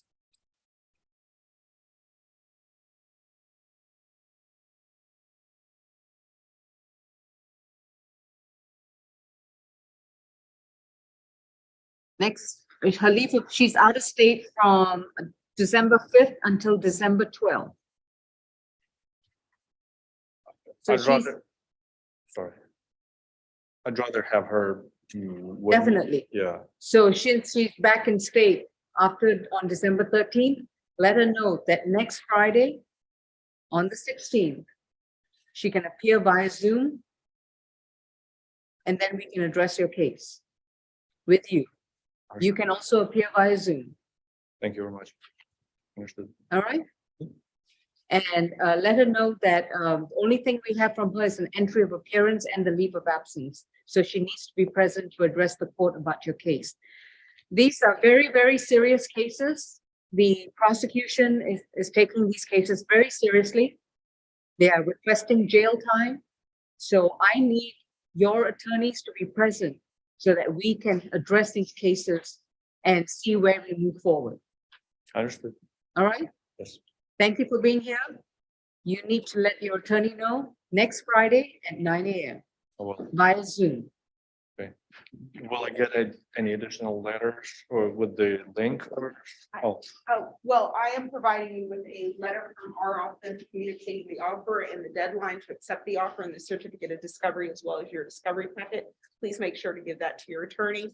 And your attorney, if they have entered an appearance, should have received the Zoom link from the court, letting them know the day and time and the Zoom link for it to appear. okay. Any questions? No. All right. Thank you for being here. Next Friday, 9 a.m. Zoom. Very bad occasion. Thank you. And the last person we had on our list, Your Honor, was Mr. Gulsha, position 11. The state did speak with Mr. Gulsha about his case. We declined to offer anything less than what the state is already offering, and so we will need to waive his arraignment and reset his date. The state is withdrawing our offer. Okay, where's Mr. Gulsha? He is coming up to the podium. right Oh, okay, all right. So, Mr. Sergey, am I pronouncing your last name right, Gulsha? Glushak, yeah. Gulsha, okay. All right, Mr. Gulsha, first of all, I don't mean any disrespect, but Do you speak and converse English reasonably well? Can you understand it? Yeah. Okay. And you have a right to remain silent about the facts of the case, giving rights to your charges of racing and obscured or no missing license plate from June 26, 2020, in case number 22 CR 007191. You also have a right to an attorney. Have you spoken to the public defender's office? I have not. But you have a right to have appointed counsel if you cannot, if you qualify for their services. You have to financially qualify. So it's going to be based on your income level. Mhm. If you don't qualify, then you need to hire your own attorney, or you can choose to represent yourself. Okay. What would you like to do? I will represent myself. Is that what you want to do? Yeah. So if you represent yourself, you're responsible for understanding how the law applies to your case.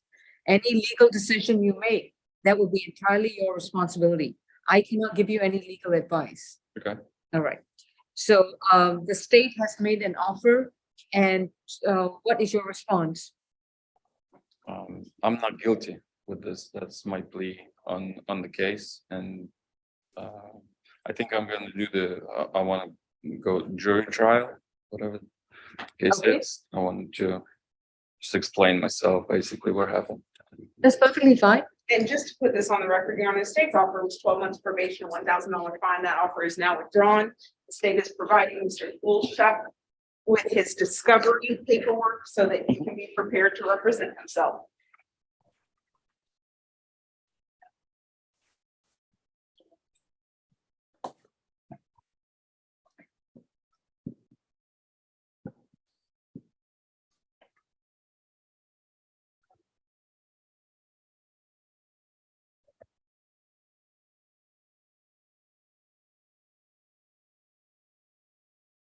And again, the state is relying upon the citations issued in lieu of a formal accusation. That is correct, Your Honor. All right, thank you. All right.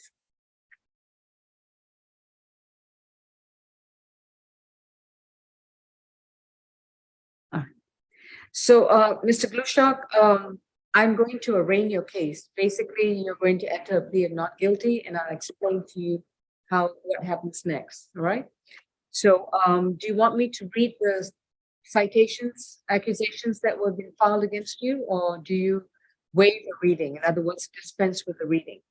I understand. I read was the citation. So do I need to read it again? I mean, you can read it if you want. Yes, no? Yes, let's read. Okay. So this is State versus Sergey Glushok, case number 22 CR 007191. You've been accused of racing on highway or streets under Georgia law 40-6-186, in which the citation alleges that on June 26, 2020 in Fulton County, Georgia, that the accused, Mr. Glushok, violated the statute in terms of 3 vehicles were testing the acceleration of their vehicles from Avalon and then again at Georgia 400 southbound. I guess the incident was recorded on video. And this was issued by the Alpharetta Police Department. The second citation indicates that you were operating a vehicle with an obscured or missing license plate on the same date in Fulton County, Georgia, that the vehicle was displaying a license plate not issued by the state of Georgia in violation of Georgia law 40-2-41. These are the 2 allegations, charges that have been brought against you. You are legally presumed innocent of these charges. And upon your entry of a not guilty plea to both these charges, your case will be scheduled for trial, either before a judge, which is called a bench trial, or before a jury, hence called a jury trial. Okay. At the time of the trial, the prosecutor has the complete burden to prove the charges against you beyond a reasonable doubt. If the prosecution succeeds, you could be convicted of 1 or more of these charges and face a penalty of up to a year in prison for each charge and or up to $1,000 fine for each charge. Given this information, how do you plead? Not guilty. All right. Your case has been arraigned it will be scheduled for trial. Would you like a bench trial before a judge, or would you like a jury trial before a jury? I can do, the judge. You want a bench trial before the Bench. judge? Okay. Do we have your current address? And I just want to confirm.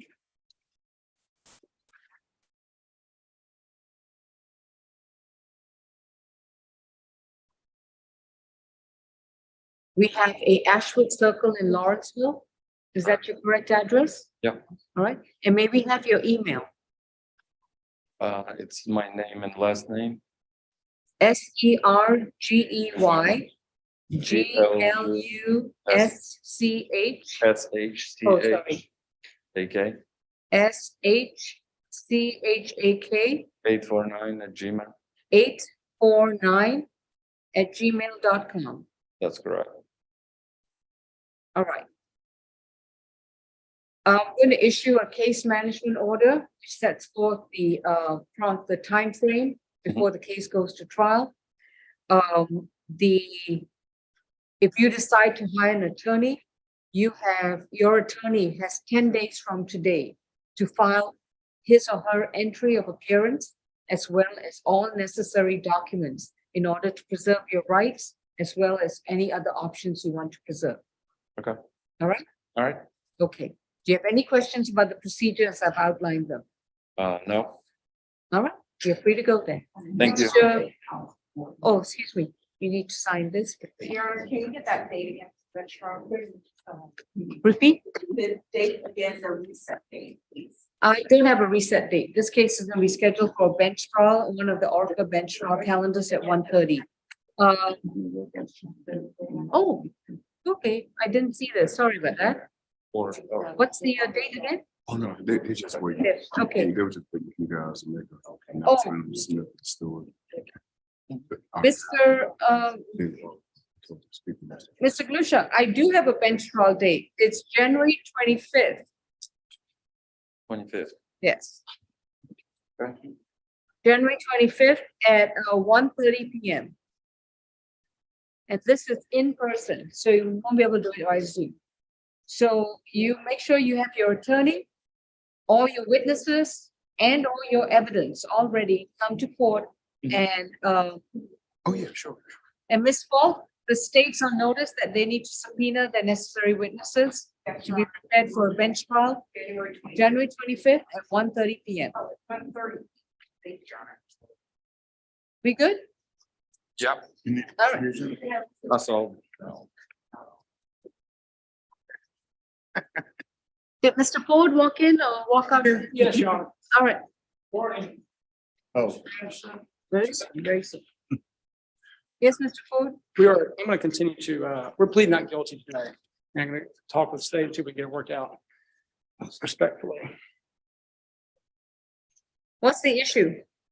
The offer, What's the issue with the offer? I want the DUI reduced to reckless. You want to reduce it to reckless? Yep, I want to get rid of the hit and run. I'm gonna knock it out today with reckless. No, Your Honor, I've previously spoken with Mr. Ford regarding the offer. And we spoke at length, and it was my understanding that this was going to be a plea. So this is new to me, that there needs to be any further discussions. And I would ask for it to go on a status calendar prior to it going to a jury trial calendar. Why is it going on a status calendar? If there is any room for negotiation, Your Honor, that would need to be done prior to it being put on a jury trial calendar, because once it goes to a jury trial calendar, the state withdraws its offer. We do not have an offer. And I'm confident Ms. Riley and I will probably get to a happy point at that status conference. So I think it could save the state and the court time if we could do that respectfully. Repeat that again, sir. I'm Yes, sorry. I'm confident that Ms. Riley and I will get on the same page at a status conference, status calendar. Okay. We could do so today potentially, but I did kind of blindside of that. I did expect it to be a plea, but there's some potential issues. I'm sure we can get it worked out. Reset to January 5th, final reset to status calendar. Oh, here we go. In the morning, Yes, 9 AM. Oh, Oh, the 13th, excuse me. I'm so sorry. I need to flip over to the Orca C calendar. And that's a different date, January 13th. All yours, all yours. January 13th at 9 a.m. And Your Honor, thank you. And in that vein, may Mr. Anderson be excused? Yes, thank you, With Mr. Ford. with respect to Mr. Corrales, Oh, yes. the gentleman you spoke with, What calendar is that on? Kevin Corrales. Was that an arraignment calendar? I don't know, he was just, I think so, yes. Yeah, it was, Your Honor. Gentleman from Johns Creek. Oh, yes, Mr. Corrales, yeah, okay, yeah. I would anticipate, I mean, you could put on the same status calendar as well, if you'd like to. Yeah, he's on the status calendar for January 5th at 9 a.m. The 13th. We put him on 13th. I'm being, We can't do, they're two separate councils working away. This is a Orca logistical picture, and he's, just FYI, his case has already been arraigned. Yep. He's hiring you as an attorney. You're filing an entry. Yep. Okay. Yes, ma'am. And I think we're issuing a case management order. Okay. So, and the offer will include jail time. I know. I would So expect that. on January 5th, why, if y'all receive a, if y'all are able to resolve it, Well, we can take the plea. I know that I've got a conflict on the 5th. Okay. Places, and since they're asking for incarceration, I expect that I need to continue to work with the state to see if we can get a probated sentence worked out. Otherwise, we'll be ready for trial. Okay, let's do this. The other day. January 12th. January 12th The 13th. is called the final plea calendar. 13th.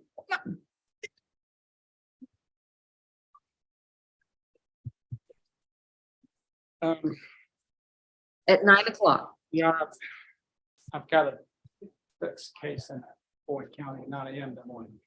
For whom? Well, For trial? for the client, I mean, I've been called in. I've got a conflict on 12. Respectfully. All right. The only issue, Your Honor, is all the cases for the last 3 days have only been proven to the 5th and the. No, that's not a problem. That's not a problem. I'm gonna keep it on January 5th.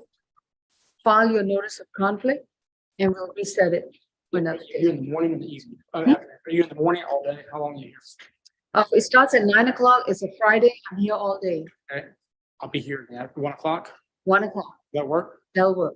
Yeah, can I tell the client the same at 1 o'clock on the 5th? Okay. Ms. Redden, this will be January 5th at 1 o'clock via Zoom. Okay, so we're changing the time, but we're keeping the date. Correct. This is position number. Corrales, position 5. And if your client still decides he doesn't want to take the plea, then please let us know and we'll remove it from the 1 o'clock calendar. This is specially set for 1 o'clock on January 5th via Zoom. And yeah. So if court is concluded with all our in-person cases at that time, then court will be closed and we'll just be handling Zoom calendars. And he'll be on the Zoom call. I'll get the entry filed. Thank you. Merry Christmas. Merry Christmas. And Your Honor, one more thing for Mr. Ford, for Mr. Anderson's case, still need an entry of appearance on that case. With who? Okay. For position 5 on Orca C, Percy Anderson. Mr. Ford is hightailing it to his office to make sure that he's got all his documents. Right now. Thank Okay. Right now. Yeah, take care, sir. Thank you. All right. Mr. Roach, good news, I hope. Well. Yes or no? So, Attorney James Key and I spoke, I was able to call him, thank you for the number, by the way. He's trying to have his client call him to relate the offer. His client is on Zoom. Yeah, well, why don't you go to the microphone so that Mr. Key can hear you as well? Okay. Yeah, that's just, Yes. that's that. Well, Miss- okay. Yes. Okay, we are addressing position 16, Abdul Jallo. Yes, Your Honor. As it relates to position number 16, Attorney James Key is trying to get in contact with Mr. Jallo by way of telephone. Mr. Jallo, you were just sent a message on Zoom on the actual message link to call Mr. Key at the telephone number on that actual Zoom link. So, Mr. Jallo, are you still present with us? Yes, I am. I'm gonna contact him. My phone was on do not disturb. I apologize. Okay, thank you so much. All right. All right, Thank you, Your Honor. thank you. Mr. Coxon, are you here for a particular case? I am, Judge. I was here this morning. I apologize. After I returned to my office, I received a call from the family of a defendant who I believe is still in your courtroom, Mr. Jerry Lockhart. He was on the arraignment calendar this morning. I have not yet been retained to represent him in state court, but the family has indicated a desire to retain me. But given, I guess, the disconnect and me having already returned to my office, I was hoping that the court might indulge me and reset the arraignment and give me an opportunity to enter an appearance and speak further with the client prior to appearing and deciding how he'd like to proceed in arraignment. That's Jerry Richard Lockhart, is that right? Correct, Judge. Okay, coincidentally, we have another Lockhart, so I wanted to be sure. Okay. And this, He's in the hallway. He's right here in the back. oh, come all the way around to the podium. He's here. I think you'll be able to see him at the podium. Yes, ma'am. Okay. I do. So, Mr. Lockhart, you spoke to the public defender's office, Yes, ma'am. and now it appears your family's hired Mr. Stephen Coxon. Do you see him on the screen? Yes, yes, ma'am. Is that going to be your attorney? Yes, ma'am. All right. We're going to reset it to January 5th, 2023. Thank you, Judge. All right. And I'm going to arraign the case today. So, Mr. Coxon, go ahead and file the entry of appearance. Do you want to file a waiver of arraignment as well, or would you like me to arraign it in court? Well, Your Honor, if at all possible, well, I have no problem arraigning the case if the state's willing to table the previous offer that I understand has been relayed. I just don't want that offer to be withdrawn by me, because I'm not in a position to plead him out today, because I'd like to speak with the state. Understood. Speak with him. No, that's why I'm Sure. resetting it to, Okay. what's that, Ms. Falk? Ms. Falk, do you have like an offer on the table? Yes, Your Honor, we have communicated that to Mr. Lockhart.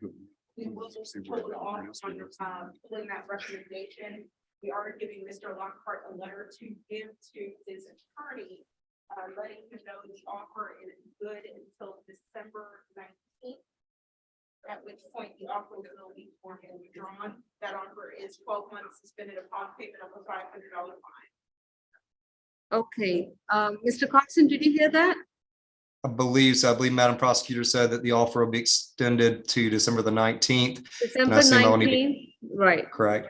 And I'll need to contact her office to inform her whether that offer will be accepted, I assume, prior to that date. Correct. It's a 12 months probation, $500 fine, and then balance suspended. Understood. Absolutely. I'll be in touch with Madam Solicitor. And with that, I guess we can waive formal arraignment and a not guilty plea today. All right, so please go ahead and file the document to that effect along with your entry of appearance. Case is I'll do reset to January 5th, 2023 at 9 a.m. for a status pending the consideration of the plea offer. The deadline for the plea offer is by December 19th. I know that's a Monday by 5 p.m., right, Ms. Mo? Excuse me, Your Honor. That's okay. I'm so sorry, Mr. You only have 2 years. Please go ahead. I said they have till December 19th, 5 p.m. to. Yes, that is correct. And I'm providing Mr. Lockhart with the letter, as well as the discovery. Mr. Coxon, he will present that to you. So I have provided him with that information. Thank you, ma'am. And if Madam Prosecutor can be so kind as to also provide my client with a phone number and email address where I may can contact her to communicate regarding the plea offer, I would appreciate that. She's jotting all that down. Thank you, Judge. Okay, and you should also get the information from Miss Monica Redden, our litigation manager. It's all Did in- just see, yeah, I just saw a phone number pop up in chat. I appreciate that. Okay. All right, folks, Mr. Coxon, anything else? No, Your Honor, that concludes my business. If I could be excused. Yes, sir. Thank you. Thank Mr. you, Judge. Lockhart, do go talk to your attorney. Thank you. State is ready on Ms. Duncan. Miss Duncan.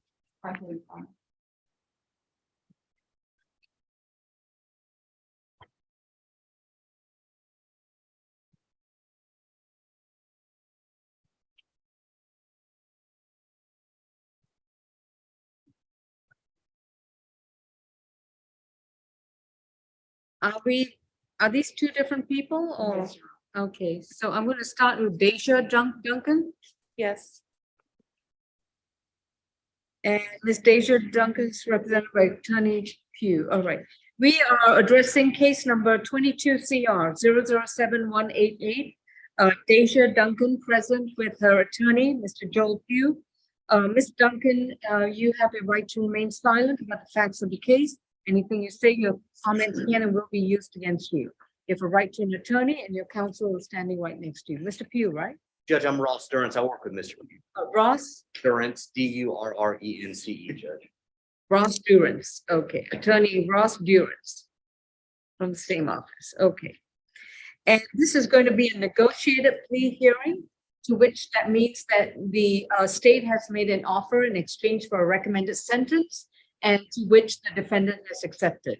So, Ms. Duncan, do you mind if I place you under oath? Yes, ma'am. Do you solemnly swear and affirm the testimony you provide will be the truth to the best of your knowledge? Yes, ma'am. Thank you. All right, I'm going to hear from the prosecution first, and I'll hear from your attorney, okay? After which I'll ask you some questions. Yes, ma'am. Miss, Your Honor, this incident happened May 1st of 2020.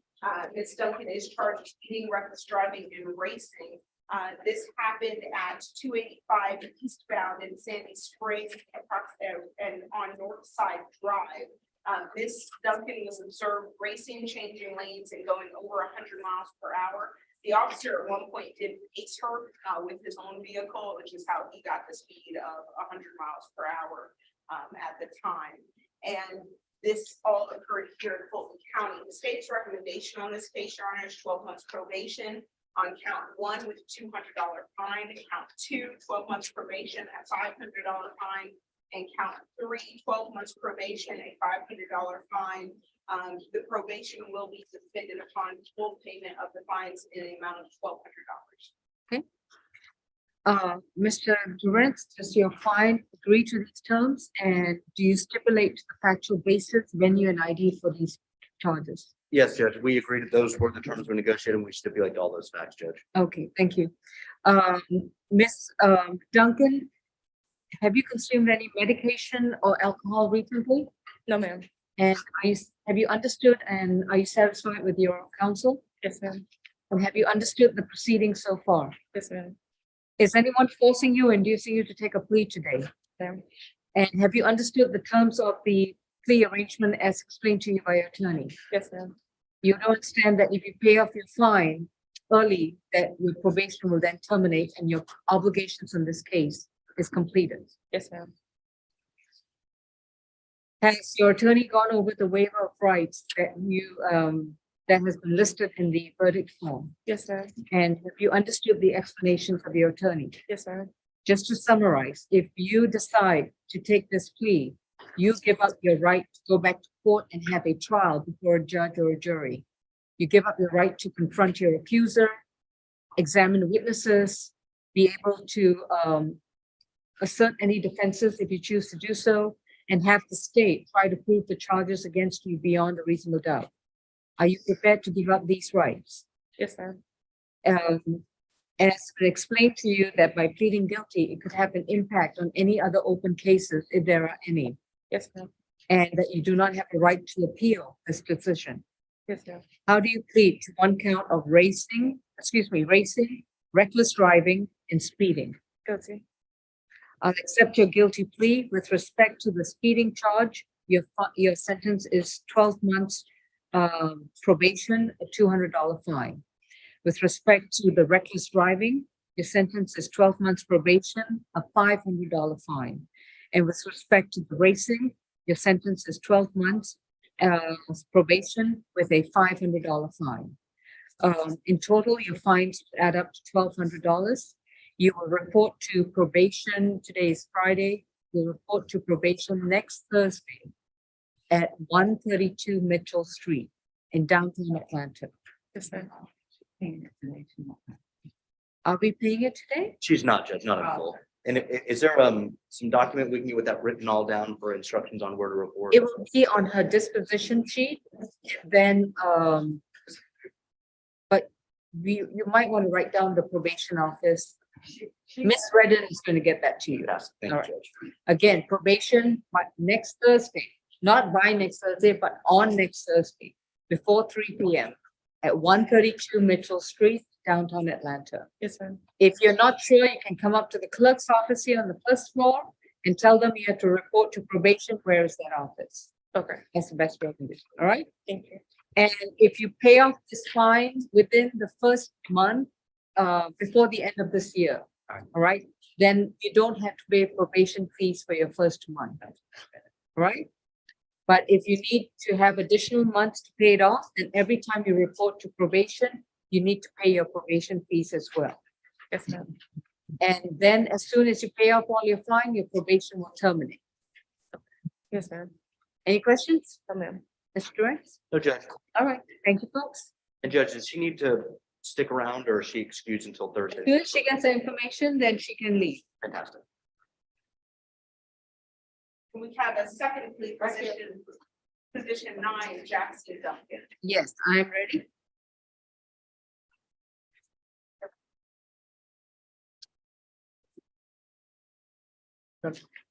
Gunnar, while you're setting up for that plea, I did get information back from Attorney Key.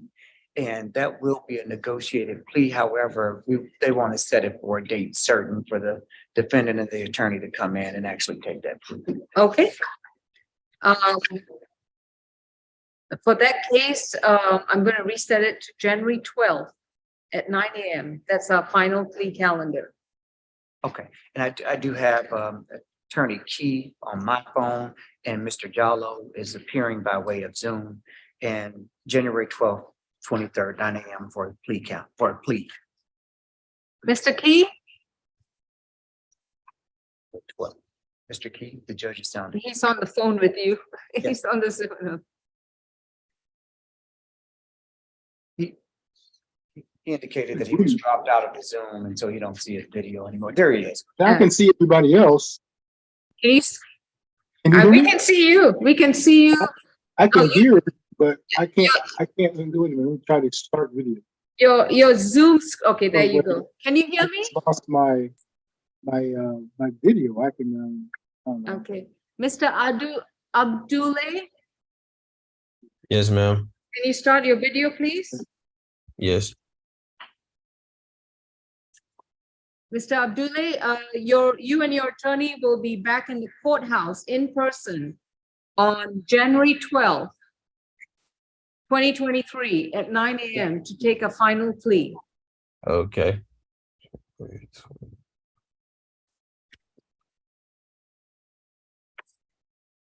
Why?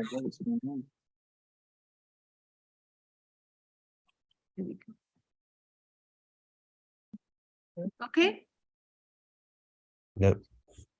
Thank you, Your Honor. Thank you. Mr. Key, do you just want to tell him? Yep, I'll call him back and let him. know. Okay, all right, Mr. Abdullah, you're free to go. Mr. Key, can you hear me? No, you need to call him and let him know. Okay. And could the host please mute Attorney Key, please? Let me move on. All right, Jackson Duncan, position.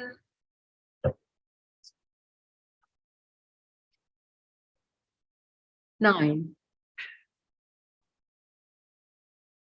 Mr. Duncan, Jackson Payne Duncan, case number 22 CR 007243. Mr. Duncan is, you've been advised of your right to remain silent, and your attorney, I understand that you've waived your right to counsel and you're choosing to represent yourself. Have you read the information with regards to waiver of counsel? Yes, Your Honor. And you agree to those terms? Yes, ma'am. All right, sir. With regards to this particular case, Mr. Duncan, you are charged with driving a circular or zigzag course, that is lane drag, attempting to misrepresent a tag, an expired tag, or having an unregistered vehicle. This stems from a January 5th, 2022 incident allegedly in Fulton County, Georgia. Today, it appears that you have discussed your case with the prosecutor and agreed to accept the recommended sentence in exchange for a guilty plea to one or more of these charges. Is that correct? Yes, Your Honor. May I place you under oath? Do you solemnly swear and affirm the testimony you provide during this plea hearing will be the truth to the best of your knowledge? Yes, ma'am. Thank you. All right, Ms. Funk? Yes, Your Honor. This incident happened on January 5th, 2022 at approximately 2:24 a.m. Officers were dispatched to 5560 Waltley Drive and Boulder Ridge Drive in reference to reckless driving. They observed several vehicles at that location doing circular donuts in that area. There were also several spectators, which the defendant was one of them. When the officers went and blue lighted everyone and the individuals all fled the scene, but the defendant, who was one of the individuals at the scene, was pulled over and then charged with these offenses. So as you know, with the offense of lane drag or racing, spectators can be charged as well as the individuals themselves who are responsible for driving. The state's recommendation as to count one is 12 months probation, being suspended upon a payment of a $200 fine. As to count two, the attempt to misrepresent tag, 12 months probation with it suspended upon the payment of a $500 fine. For count one, count three, the expired tag will be in for a null cross on that charge. Expired tag is null cross, That is correct. and the attempting to misrepresent tag is a $500 fine? That is, well, my apologies, Your Honor, it needs to be flip-flopped. The late drag is a $500 fine and the for that tag is a $200 fine. Your Honor, if I could just write that down on the table. Make that correction. Okay.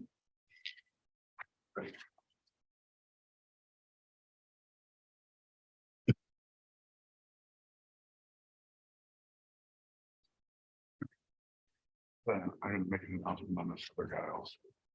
So that would be a total of 12 months probation with $700 in fines suspended upon payment of those fines. I did speak to Mr. Duncan, and I believe he said he does not have that money today to pay the fines in Stanter. So I did explain to him that he would be placed on probation, but at the time he was able to pay the fines that would be suspended. We are also requesting the special condition of just no racing, lane drag, or reckless driving during the period of probation. How about just not breaking any traffic laws? Unless you're giving him carte blanche to break other traffic laws. No, okay. All right, Mr. Duncan, I know you're representing yourself. Do you understand why you're pleading guilty to this charge? Yes, ma'am. Lane drag. Yes, ma'am. All right. And you understand that you're being charged as an accessory, basically. Yes, ma'am. Okay. And you still want to move forward with this plea? Yes. You're also pleading guilty to attempting to misrepresent the tag. Yes, Your Honor. Is that on his vehicle or someone else's vehicle? Your Honor, that was, per my understanding of it, that was on the vehicle that he was driving, which was a gray Subaru BRZ. Are we on the same page about that? Yes, ma'am. Okay. And the tag did come back to a Toyota instead of a Subaru, which is why he was charged. Okay. Mr. Duncan, if, and you've already heard the terms of the offer is a $500 fine for the lane drag charge and a $200 fine on the misrepresentation of the tag. And we're going to dismiss the expired tag matter. If you agree to take this plea, you would have to also agree that the recitation of facts supporting these charges are correct, that the charges were filed in the correct county, that is Fulton, and that the alleged perpetrator of these particular charges would be you. Do you stipulate and agree to these Yes, ma'am. items? Venue, ID, and factual basis. Yes, ma'am. Yes, Your Honor. Mr. Duncan, have you been able to understand all these proceedings so far? Yes, ma'am. Have you understood the conversations you've had with the prosecutor? Yes, ma'am, I have. And is anyone forcing you or inducing you to take this plea off today? No, ma'am.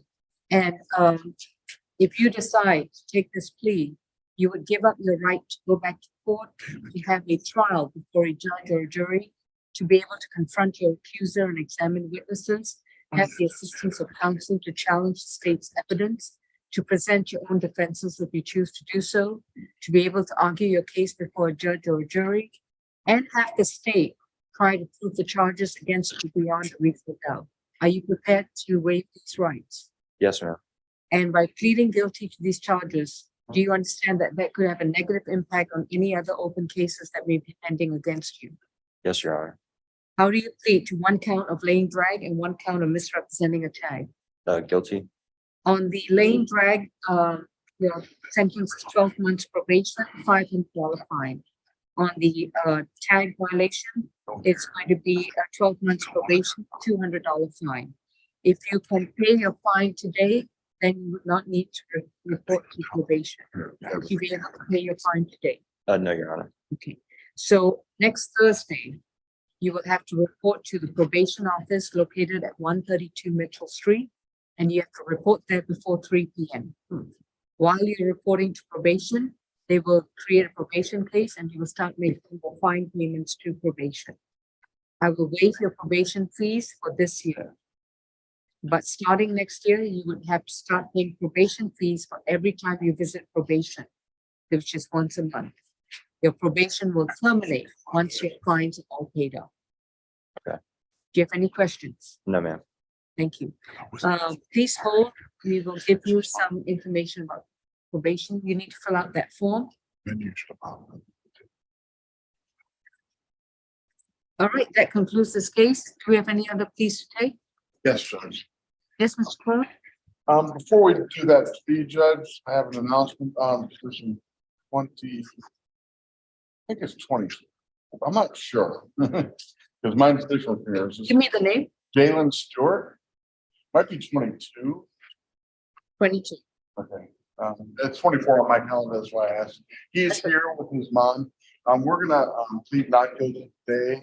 Waiting for the reading of the charges. Waive arraignment and ask that the case be placed on the status conference so we can maybe work this out. It's a loitering and prowling charge. Position 20. But it is listed because he was apparently watching.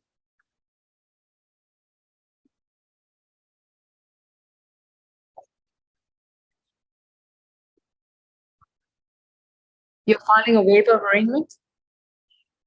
If the court wishes, I was going to orally waive because he's here. I need it in writing so that we can have it on system. I'll file a written waiver. All right. It'll be required by today. The case is reset to January 5th, And in the 2023 meantime, at 9 a.m. I'll confer with Mr. Rhodes and Okay. we'll either work something out or get ready for a fight. Okay. Sounds good. Thank you. All right, Mr. Stewart, unless you have any other questions, you're free to go. I'm gonna get you my phone number. I didn't do that. I've got yours. Ms. Redden, make a note that, hang on. Is this Jalen Christian Stewart? Yes. He's charged with loitering and prowling? Affirmative. So what did you mean by observer? He was watching racing, apparently. He was just standing there, merely present at the scene of a crime.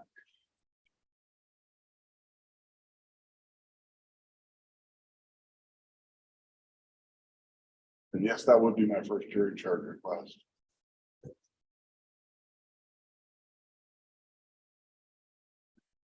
And Your Honor, just to be Yes, sir. more specific, it was at a business location after business hours, a place where officers were actually conducting detail because of multiple complaints of lane drag and racing at that business. So it was at a business at a time and place in a manner where unlawful conduct was being conducted. So loitering and prowling is the charge.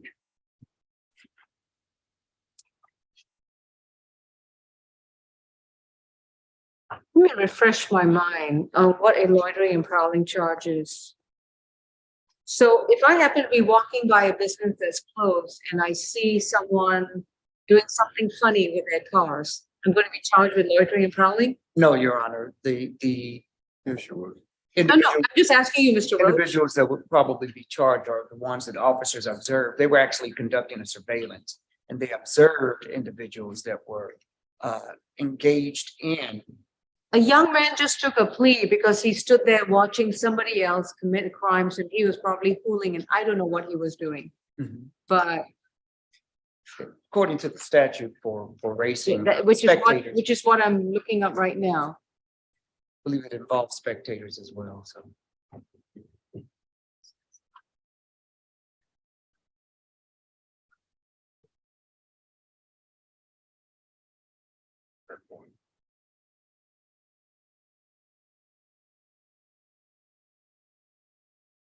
They cannot apply. 161136A, under the 2021 OCGA, subsection A, a person commits the offense of loitering and prowling when he or she is in a place at a time or in a manner not usual for law-abiding individuals under circumstances that warrant a justifiable and reasonable alarm or immediate concern for the safety of persons or property in the vicinity. He's watching somebody else allegedly commit a crime. How is his presence creating an alarm for the safety of others? Your Honor, as party to a crime, the racing statute also includes spectators. So he was observed as a spectator by law enforcement officers. So this is the way that the state decided to charge the actual case. Mr. Roach, I understand. Yet you're making an argument. I don't understand the argument. The racing statute includes spectators. Yes. Right? But do you all have evidence that this man knows the driver of the vehicle that he was watching? So at this juncture, Your Honor, what you're doing is you're getting into the factual basis of the case. I'm trying to even understand what are the alleged facts that support this charge. So the alleged facts are, and the alleged facts are that he was in a place, a private business, after hours. That business was not open. It was a Okay, place- got it. A place that was, the officer said was known for racing and lane drag. So they were already surveilling the place that was commonly going on at that place. When they made observations, they observed both active participants in racing and lane drag and also spectators. This particular individual was recognized as a spectator by officers who were surveilling the place. So when they identified individuals involved, they did arrest some for racing and lane drag, and they did some for loitering and prowling based on the fact that this was a private business. It was outside of the hours of the business hours for this actual business, and it was unlawful activity that was going on. And the unlawful activity was racing and lane drag, whether you were an active participant or a spectator.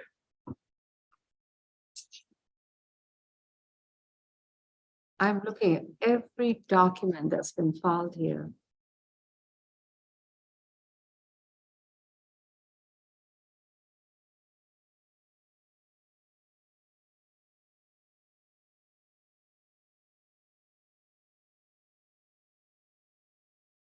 But while you're looking, Your Honor, the state did offer an amendment on the charge to disorderly conduct.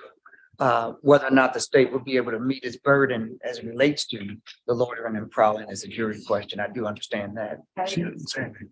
I can hear her. I can hear too. So please respect the judge. Okay? Really, the only Why person he's talking is talking. here. What's going on? I'm so sorry. Sorry, hang on. I'm sorry, Judge. I was asking them to be quiet. I Okay. can't hear them. And Okay. I know you can hear the feedback. I do apologize.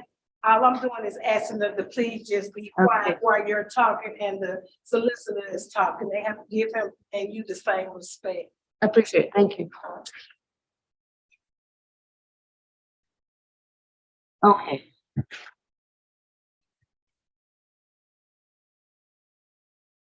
This charge is based on an arrest warrant signed off by Judge Alex Manning, who reviewed it.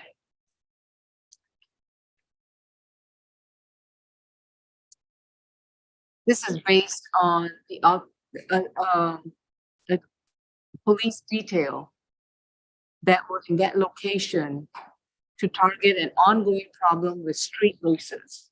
All officers were staged in various locations, waiting for street racers to arrive at 3515 Naturally Fresh Boulevard, Atlanta, Georgia. Multiple vehicles began arriving at the location. The subjects then began driving erratic and lane drag. Officers strategically approached the location and blocked off all the exits to the location. Therefore, the individuals would be confined and unable to leave. All right.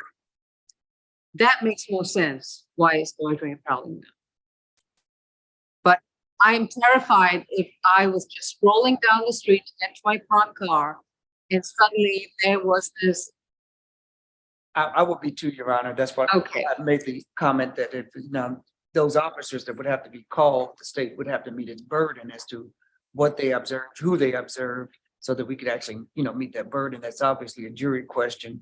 However, the state did offer an amendment to the charge of disorderly conduct in this. And if you reduce it to disorderly conduct, what is the sentence? I believe our offer was a $300 fine. And that's it. It was something to the extent of 10 days. However, upon payment of a $300 fine, then the case would be over. Not even a suspended sentence. And I'm Just willing compared to the to, fine. and I'm willing to suspend the fine if your client wants to do that. Let me discuss it.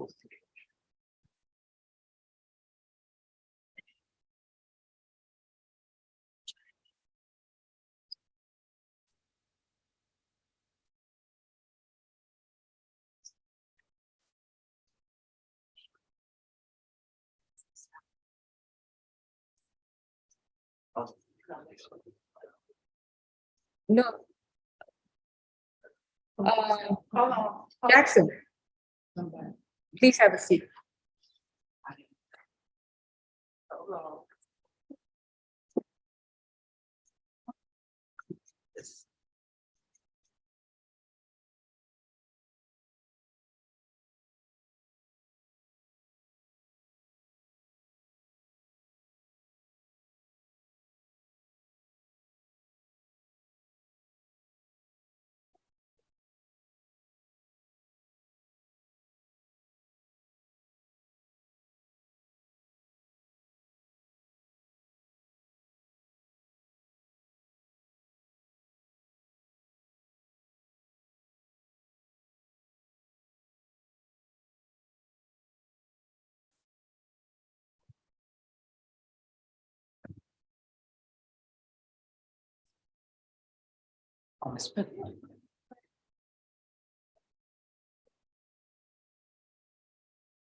Not great. It's not that guy.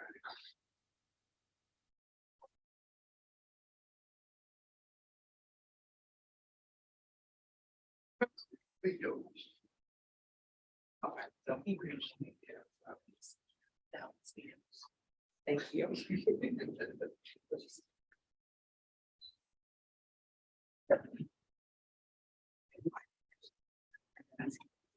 It helps.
It's not a course.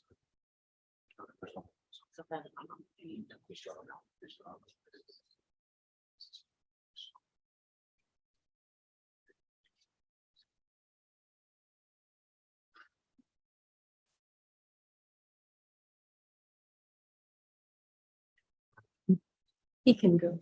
You can go, son.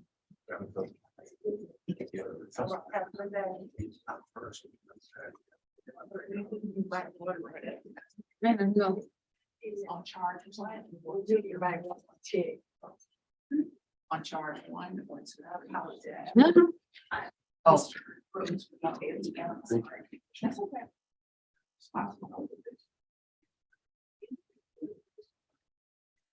All right, I don't think I have any other cases on Zoom, only thing left in court, so.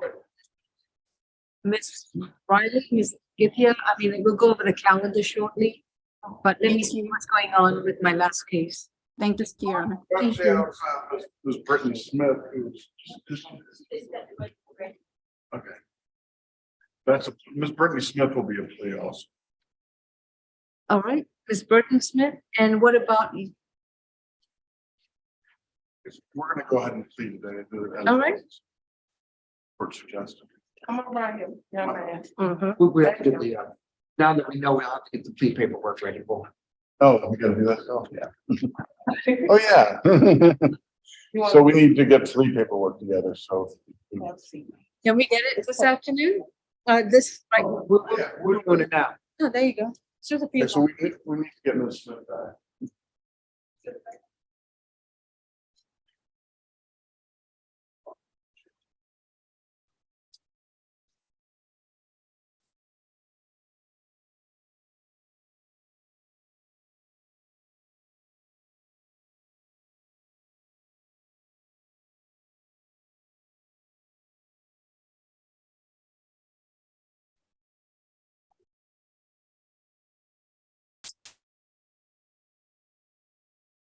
What was your client's name? I'm sorry, Mr. This is Brittany Smith. She's on the arraignment calendar. Yeah. Mhm.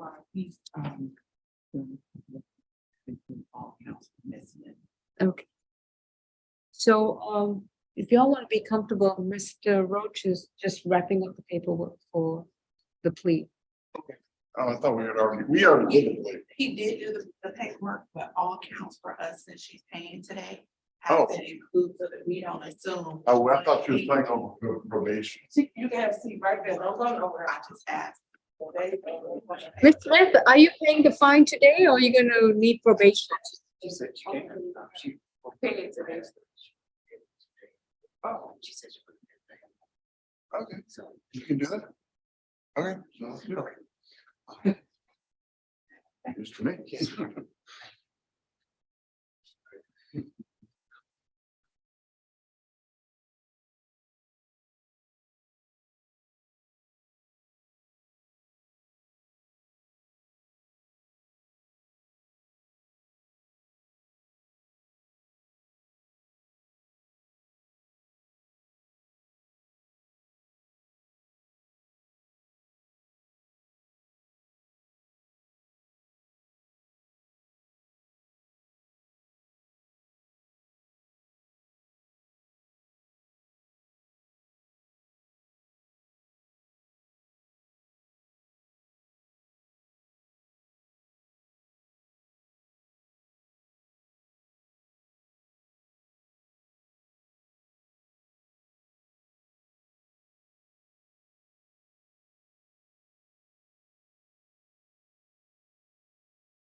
Mr. Jalen Christian Stewart.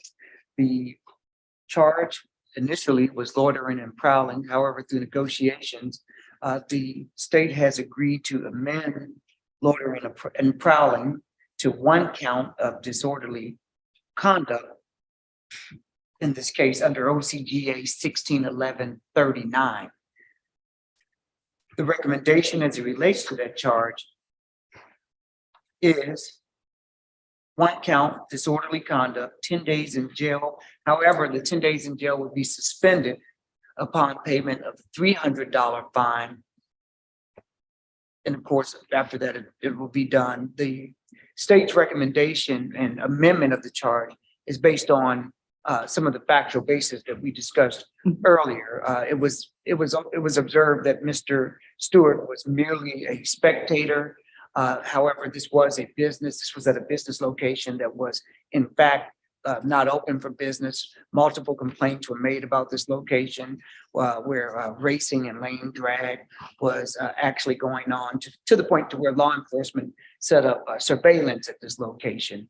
But based on the fact that Mr. Stewart is currently enrolled in institution of higher learning, he is doing some things to better himself. We are opting to amend this one to the disorderly conduct, Your Honor. All right. Mr. Korn, does your client accept these terms and do you stipulate to the factual basis venue and ID for disorderly conduct? We would so stipulate, and that is the agreement. All right. Mr. Stewart, have you understood everything that's going on so far since 9 o'clock this morning with your mom? Yes, Your Honor. All right. And are you satisfied with your attorney? Yes, Your Honor. All right. And do you understand that if you decide to accept this plea offer of to the charge of disorderly conduct, that you will give up your right to a trial, that you will not come back to court to have a trial before a judge or a jury, to confront your accuser, challenge the state's evidence, enter your own defenses, and have the state try to prove the charges against you beyond a reasonable doubt? Yes, Your Honor. And how do you plead to one count of disorderly conduct? Yes. Your sentence is 12 months, 12 months suspended upon the payment of a $300 fine, which the court is also suspending. So that closes the case out. Thank you. Thank you, Your Honor. Good luck, sir. Good luck in school.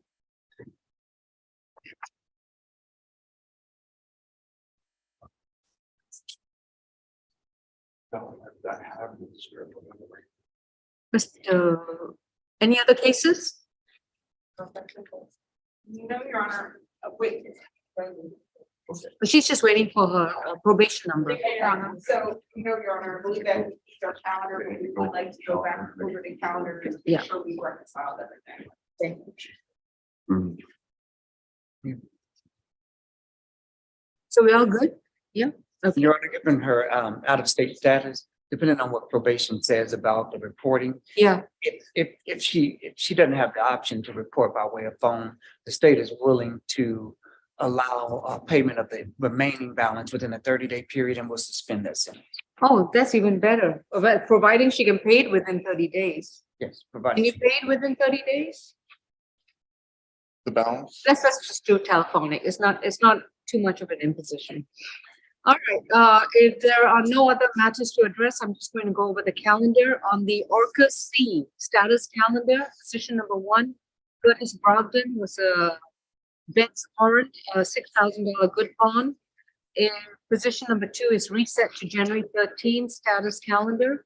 Position 3, reset January 13 status calendar. Position 4, Martin, that was non-crossed. Position 5 is a bench warrant, $1,500 surety bond. Position 6 is a bench warrant, $4,000 cash bond only. Did you say Madison Crisp was a bench warrant? No, Oh, yeah, that's the position 5 on my status conference column, not, Madison Crisp is position 2, okay. and she is reset status. For some reason, the calendars that I got are all jumbled up. Do all have the same jumbo calendar or No, just you? Okay, sorry. I'm All not right. feeling the love here, I'm just saying. Well, Christmas is coming and Miss Bolton is in charge of this calendar, so make the connection. Orca C, final plea calendar, position 1, Bowman is null pros. Position 2, Pittman Powers is reset January 13, status calendar. Position 3, Chastity Bird is reset January 13. Position 4, Tillman is a bench warrant, 7,500 surety bond. Positions 5, Anderson is reset to January 13th at 1 p.m. via Zoom only, unless Mr. Ford lets us know that the plea is not moving forward. Orca arraignment calendar, position number 1 is a bench warrant. Bond is set at 3,500 surety bond. Position 2, Babbitt is reset December 16th. Information was provided to the defendant in court, reset to 9 a.m. December 16th. Did I say January? You reset it one on that date. This one's reset 1 week. December 16th, 9 a.m. Via Zoom, because Attorney Bray had a leave of absence. So. Okay, thank you. Position 3, Michael Banks is a waiver and reset for jury trial. Did we want to? No, I think that was Mr. Coxon. Did we reset it to a status calendar?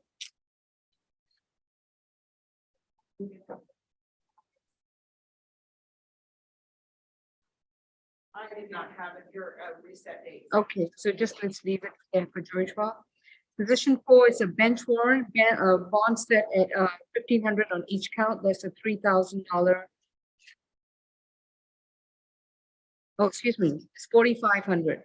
3 counts there. For 4,500 surety bond. Position 5 was arraigned today and reset to January 5th, 2023. Position 6 is a bench warrant. Bond is set at 3,000, 1,500 on each count.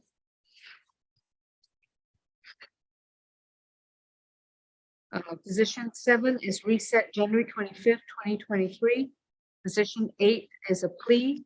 Position 9 is a plea. Position 10 is reset January 25th, 2023. Position 11, Blue Shark, is reset January 25th at 1:30 p.m. for a bench trial. Case has been arraigned. Position 12 is reset January 25th, 2023. Position 13 is reset January 25th or January 5th? I have January 5th. January 5th, 2023. Position 14 and is a bench warrant. That's going to be 2,000 and 1,500. That's 3,500 surety bond. Position 15 is a bench warrant, and that's going to be, oh my goodness, 1, 2, 3, 4.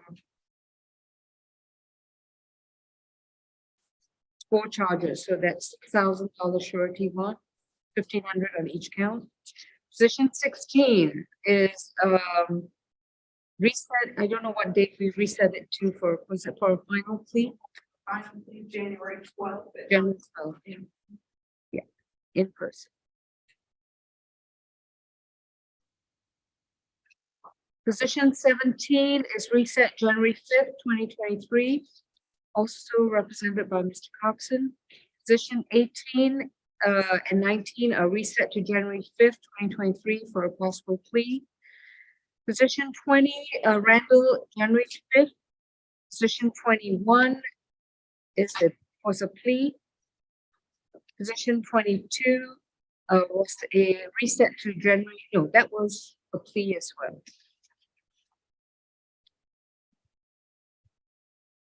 Position 23, 24 were reset to January 25th, 2023. Position 25 is reset to January 5th status calendar. I think that was it. All right, folks, thank you very much. Yeah, We're doing a special correction at 9, correct? correct. Sorry, at 1. I'm sorry.